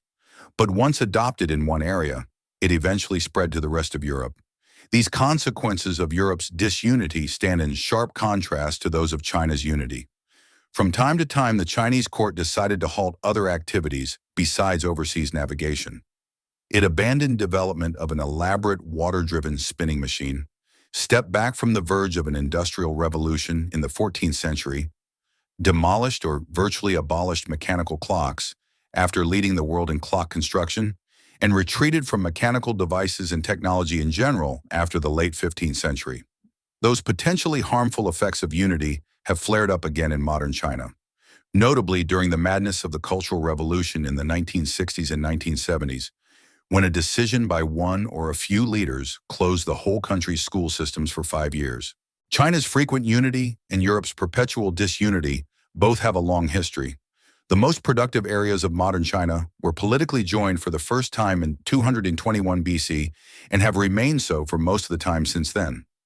China has had only a single writing system from the beginnings of literacy, a single dominant language for a long time, and substantial cultural unity for 2,000 years. In contrast, Europe has never come remotely close to political unification. It was still splintered into 1,000 independent statelets in the 14th century, into 500 statelets in AD 1500, got down to a minimum of 25 states in the 1980s, and is now up again to nearly 40 at the moment that I write this sentence. Europe still has 45 languages, each with its own modified alphabet and even greater cultural diversity. The disagreements that continue today to frustrate even modest attempts at European unification through the European Economic Community, EEC, are symptomatic of Europe's ingrained commitment to disunity. Hence, the real problem in understanding China's loss of political and technological preeminence to Europe is to understand China's chronic unity in Europe's chronic disunity. The answer is again suggested by maps. See page 415. Europe has a highly indented coastline with 5 large peninsulas that approach islands in their isolation, and all of which evolved independent languages, ethnic groups, and governments: Greece, Italy, Iberia, Denmark, and Norway/Sweden. China's coastline is much smoother, and only the nearby Korean peninsula attains separate importance. Europe has 2 islands, Britain and Ireland, sufficiently big to assert their political independence and to maintain their own languages and ethnicities, and one of them, Britain, big and close enough to become a major independent European power. But even China's 2 largest islands, Taiwan and Hainan, have each less than half the area of Ireland. Neither was a major independent power until Taiwan's emergence in recent decades, and Japan's geographic isolation kept it until recently much more isolated politically from the Asian mainland than Britain has been from mainland Europe. Europe is carved up into independent linguistic, ethnic, and political units by high mountains, the Alps, Pyrenees, Carpathians, and Norwegian border mountains. While China's mountains east of the Tibetan Plateau are much less formidable barriers, China's heartland is bound together from east to west by 2 long navigable river systems in rich alluvial valleys, the Yangtze and Yellow Rivers, and it is joined from north to south by relatively easy connections between these 2 river systems, eventually linked by canals. As a result, China very early became dominated by 2 huge geographic core areas of high productivity, themselves only weakly separated from each other and eventually fused into a single core. Europe's 2 biggest rivers, the Rhine and Danube, are smaller and connect much less of Europe. Unlike China, Europe has many scattered small core areas, none big enough to dominate the others for long, and each the center of chronically independent states. Once China was finally unified, in 221 BC, no other independent state ever had a chance of arising and persisting for long in China. Although periods of disunity returned several times after 221 BC, they always ended in reunification. But the unification of Europe has resisted the efforts of such determined conquerors as Charlemagne, Napoleon, and Hitler. Even the Roman Empire at its peak never controlled more than half of Europe's area. Thus, geographic connectedness and only modest internal barriers gave China an initial advantage. North China, South China, the coast and the interior contributed different crops, livestock, technologies, and cultural features to the eventually unified China. For example, millet cultivation, bronze technology, and writing arose in North China, while rice cultivation and cast iron technology emerged in South China. For much of this book, I have emphasized the diffusion of technology that takes place in the absence of formidable barriers. But China's connectedness eventually became a disadvantage, because a decision by one despot could and repeatedly did halt innovation. In contrast, Europe's geographic balkanization resulted in dozens or hundreds of independent, competing statelets and centers of innovation.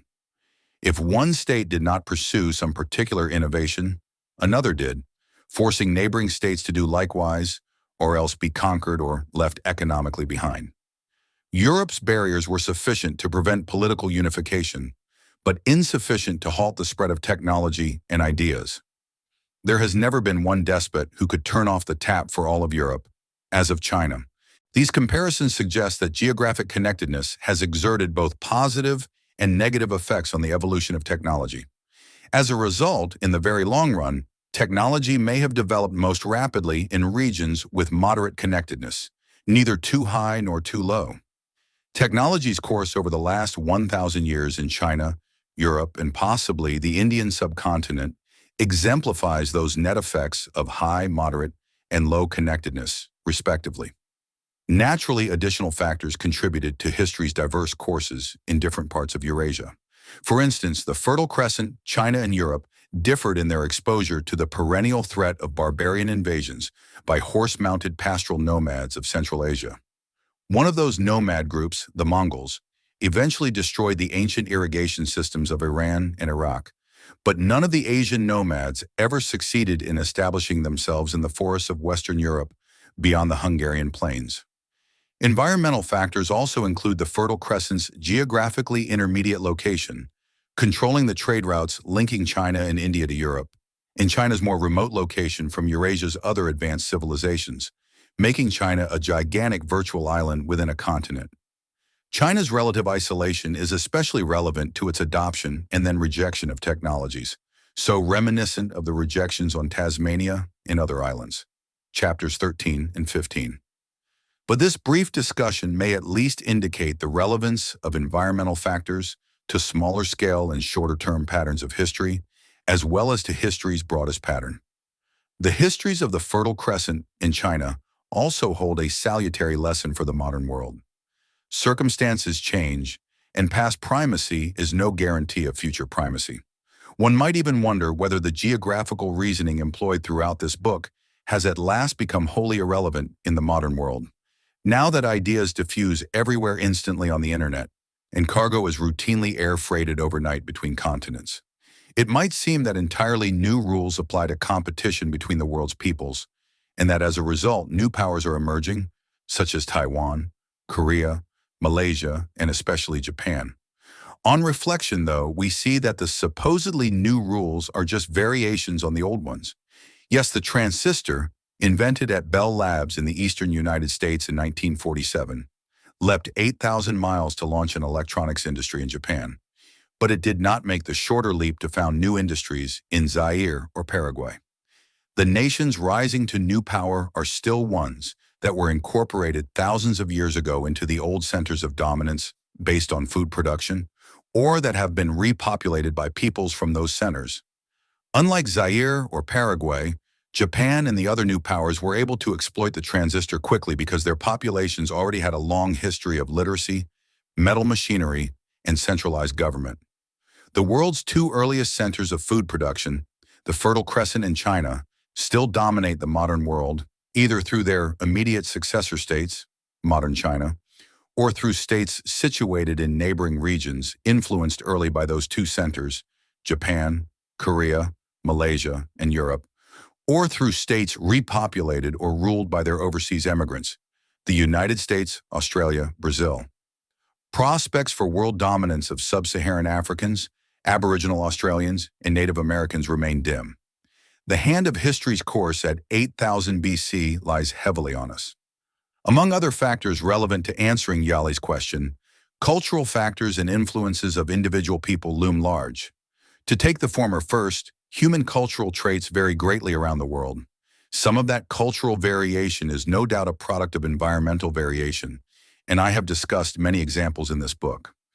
But an important question concerns the possible significance of local cultural factors unrelated to the environment. A minor cultural feature may arise for trivial, temporary local reasons, become fixed, and then predispose a society toward more important cultural choices, as is suggested by applications of chaos theory to other fields of science. Such cultural processes are among history's wildcards that would tend to make history unpredictable. As one example, I mentioned in Chapter 13 the QWERTY keyboard for typewriters. It was adopted initially out of many competing keyboard designs for trivial specific reasons involving early typewriter construction in America in the 1860s. Typewriter salesmanship, a decision in 1882 by a certain Ms. Longley, who founded the Shorthand and Typewriter Institute in Cincinnati, and the success of Ms. Longley's star typing pupil, Frank McGurran, who thrashed Ms. Longley's non-QWERTY competitor, Louis Taub, in a widely publicized typing contest in 1888. The decision could have gone to another keyboard at any of numerous stages between the 1860s and the 1880s. Nothing about the American environment favored the QWERTY keyboard over its rivals. Once the decision had been made, though, the QWERTY keyboard became so entrenched that it was also adopted for computer keyboard design a century later. Equally trivial specific reasons, now lost in the remote past, may have lain behind the Sumerian adoption of a counting system based on 12 instead of 10, leading to our modern 60-minute hour, 24-hour day, 12-month year, and 360-degree circle, in contrast to the widespread Mesoamerican counting system based on 20, leading to its calendar using 2 concurrent cycles of 260 named days and a 365-day year. Those details of typewriter, clock, and calendar design have not affected the competitive success of the societies adopting them. But it is easy to imagine how they could have. For example, if the QWERTY keyboard of the United States had not been adopted elsewhere in the world as well, say if Japan or Europe had adopted the much more efficient Dvorak keyboard, that trivial decision in the 19th century might have had big consequences for the competitive position of 20th century American technology. Similarly, a study of Chinese children suggested that they learned to write more quickly when taught an alphabetic transcription of Chinese sounds, termed pinyin, than when taught traditional Chinese writing with its thousands of signs. It has been suggested that the latter arose because of their convenience for distinguishing the large numbers of Chinese words possessing differing meanings but the same sounds, homophones. If so, the abundance of homophones in the Chinese language may have had a large impact on the role of literacy in Chinese society, yet it seems unlikely that there was anything in the Chinese environment selecting for a language rich in homophones. Did a linguistic or cultural factor account for the otherwise puzzling failure of complex Andean civilizations to develop writing? Was there anything about India's environment predisposing toward rigid socioeconomic castes with grave consequences for the development of technology in India? Was there anything about the Chinese environment predisposing toward Confucian philosophy and cultural conservatism, which may also have profoundly affected history? Why was proselytizing religion, Christianity and Islam, a driving force for colonization and conquest among Europeans and West Asians, but not among Chinese? These examples illustrate the broad range of questions concerning cultural idiosyncrasies, unrelated to environment and initially of little significance, that might evolve into influential and long-lasting cultural features. Their significance constitutes an important unanswered question.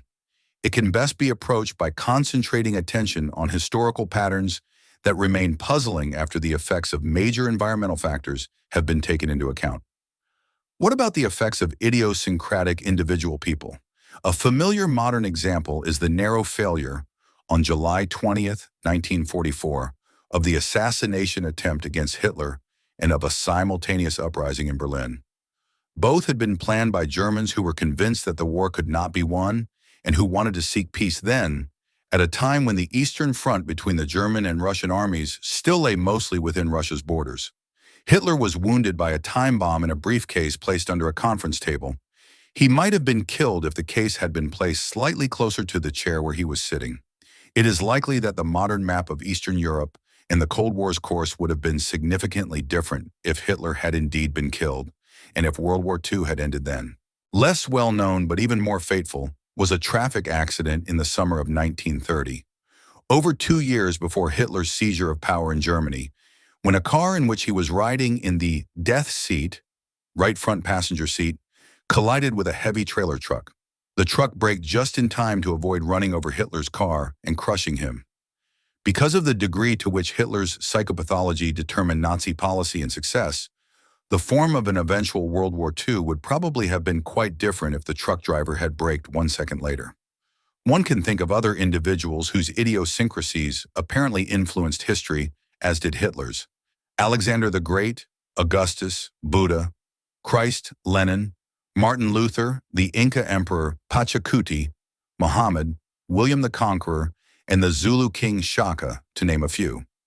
To what extent did each really change events, as opposed to just happening to be the right person in the right place at the right time?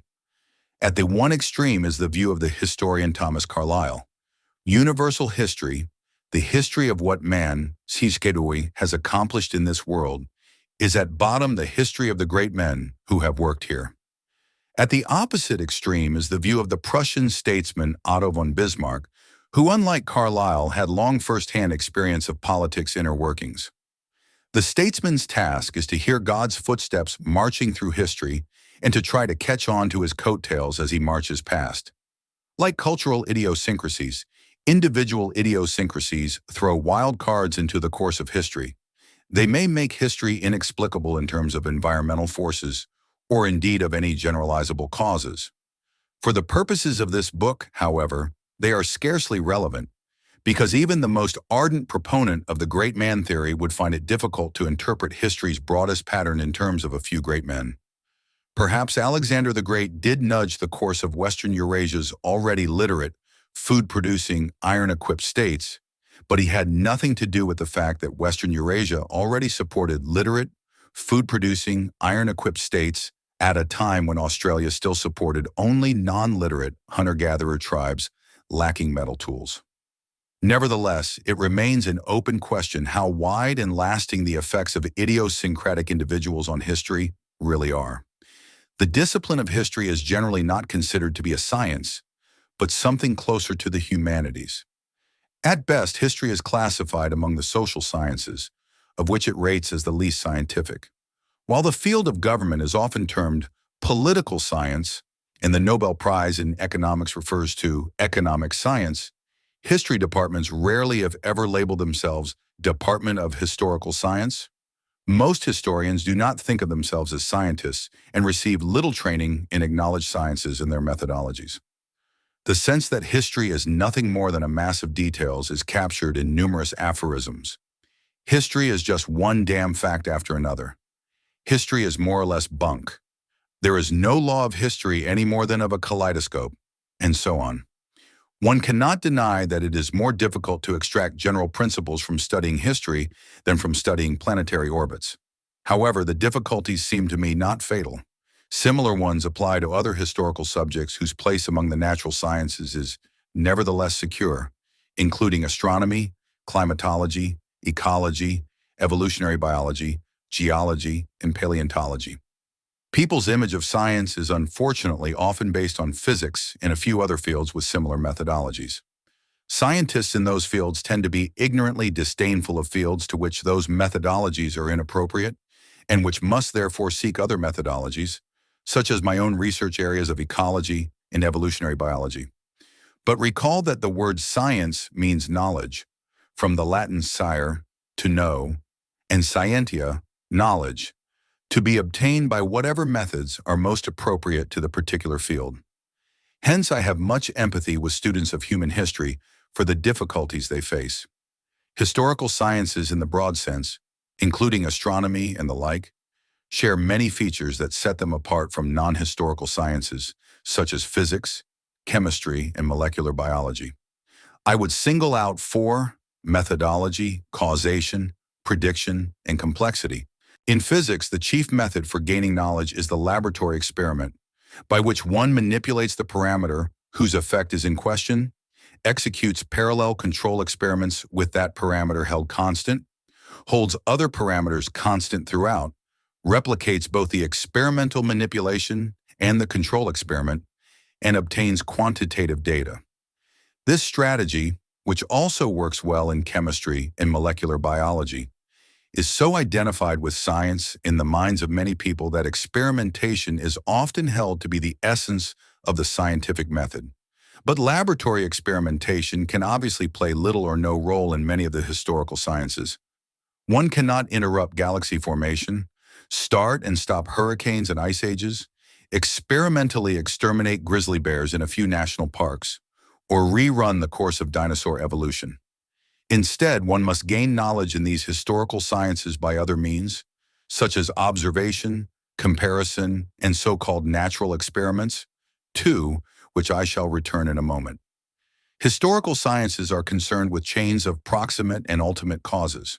In most of physics and chemistry, the concepts of ultimate cause, purpose, and function are meaningless, yet they are essential to understanding living systems in general and human activities in particular.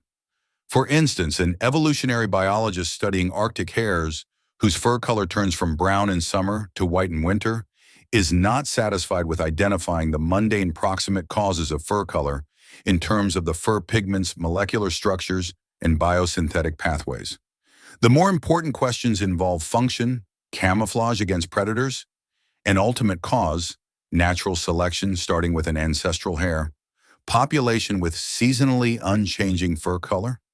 Similarly, a European historian is not satisfied with describing the condition of Europe in both 1815 and 1918 as having just achieved peace after a costly pan-European war.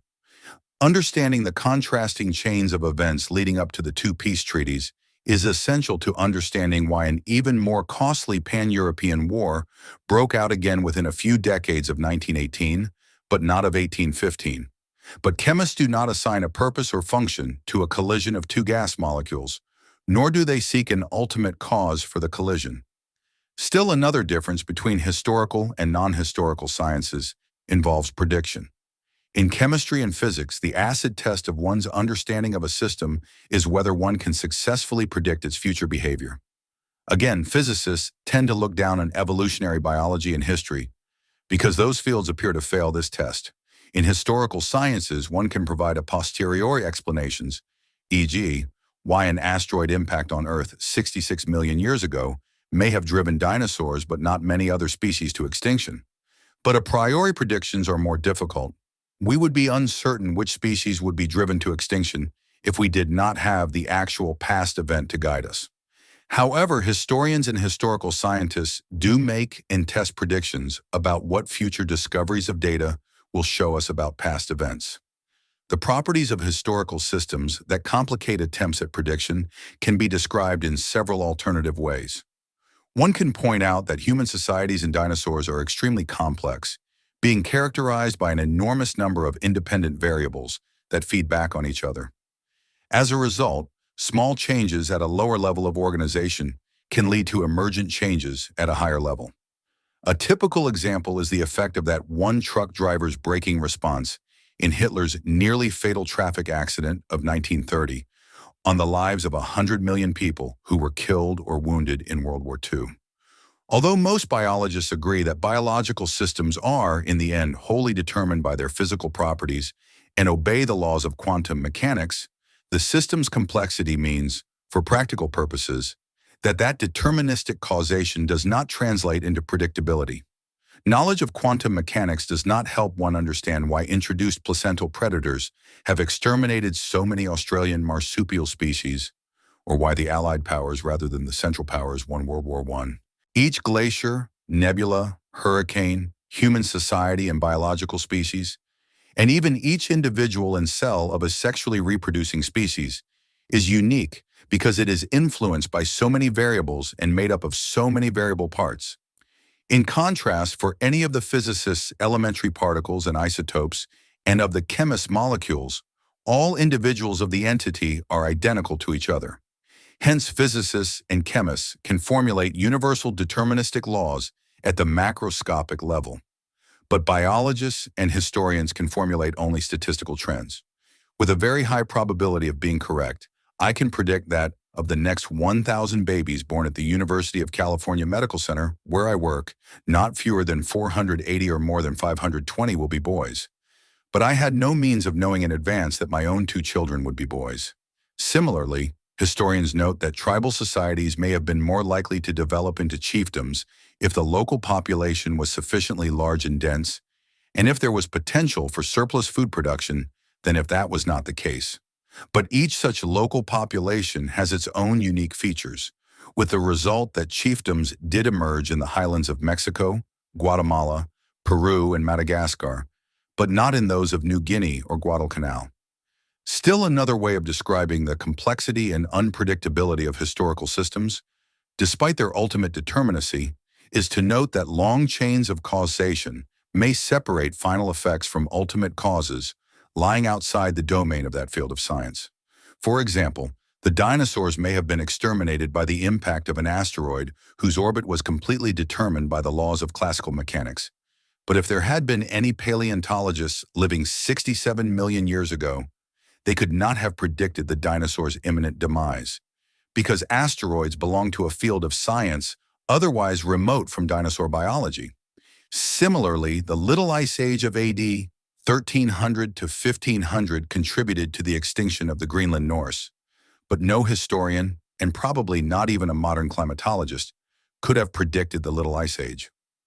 Thus, the difficulties historians face in establishing cause and effect relations in the history of human societies are broadly similar to the difficulties facing astronomers, climatologists, ecologists, evolutionary biologists, geologists, and paleontologists. To varying degrees, each of these fields is plagued by the impossibility of performing replicated, controlled experimental interventions, the complexity arising from enormous numbers of variables, the resulting uniqueness of each system, the consequent impossibility of formulating universal laws, and the difficulties of predicting emergent properties in future behavior. Prediction in history, as in other historical sciences, is most feasible on large spatial scales and over long times when the unique features of millions of small-scale brief events become averaged out. Just as I could predict the sex ratio of the next 1,000 newborns, but not the sexes of my own 2 children, the historian can recognize factors that made inevitable the broad outcome of the collision between American and Eurasian societies after 13,000 years of separate developments, but not the outcome of the 1960 U.S. presidential election. The details of which candidate said what during a single televised debate in October 1960 could have given the electoral victory to Nixon instead of to Kennedy, but no details of who said what could have blocked the European conquest of Native Americans. How can students of human history profit from the experience of scientists in other historical sciences? A methodology that has proved useful involves the comparative method and so-called natural experiments. While neither astronomers studying galaxy formation nor human historians can manipulate their systems in controlled laboratory experiments, they both can take advantage of natural experiments by comparing systems differing in the presence or absence, or in the strong or weak effect, of some putative causative factor. For example, epidemiologists, forbidden to feed large amounts of salt to people experimentally, have still been able to identify effects of high salt intake by comparing groups of humans who already differ greatly in their salt intake. And cultural anthropologists, unable to provide human groups experimentally with varying resource abundances for many centuries, still study long-term effects of resource abundance on human societies by comparing recent Polynesian populations living on islands differing naturally in resource abundance. The student of human history can draw on many more natural experiments than just comparisons among the 5 inhabited continents. Comparisons can also utilize large islands that have developed complex societies in a considerable degree of isolation, such as Japan, Madagascar, Native American Hispaniola, New Guinea, Hawaii, and many others, as well as societies on hundreds of smaller islands and regional societies within each of the continents. Natural experiments in any field, whether in ecology or human history, are inherently open to potential methodological criticisms. Those include confounding effects of natural variation in additional variables, besides the one of interest, as well as problems in inferring chains of causation from observed correlations between variables. Such methodological problems have been discussed in great detail for some of the historical sciences. In particular, epidemiology, the science of drawing inferences about human diseases by comparing groups of people, often by retrospective historical studies, has for a long time successfully employed formalized procedures for dealing with problems similar to those facing historians of human societies. Ecologists have also devoted much attention to the problems of natural experiments, a methodology to which they must resort in many cases, where direct experimental interventions to manipulate relevant ecological variables would be immoral, illegal, or impossible. Evolutionary biologists have recently been developing ever more sophisticated methods for drawing conclusions from comparisons of different plants and animals of known evolutionary histories. In short, I acknowledge that it is much more difficult to understand human history than to understand problems in fields of science where history is unimportant and where fewer individual variables operate. Nevertheless, successful methodologies for analyzing historical problems have been worked out in several fields. As a result, the histories of dinosaurs, nebulas, and glaciers are generally acknowledged to belong to fields of science rather than to the humanities. But introspection gives us far more insight into the ways of other humans than into those of dinosaurs. I am thus optimistic that historical studies of human societies can be pursued as scientifically as studies of dinosaurs, and with profit to our own society today, by teaching us what shaped the modern world and what might shape our future.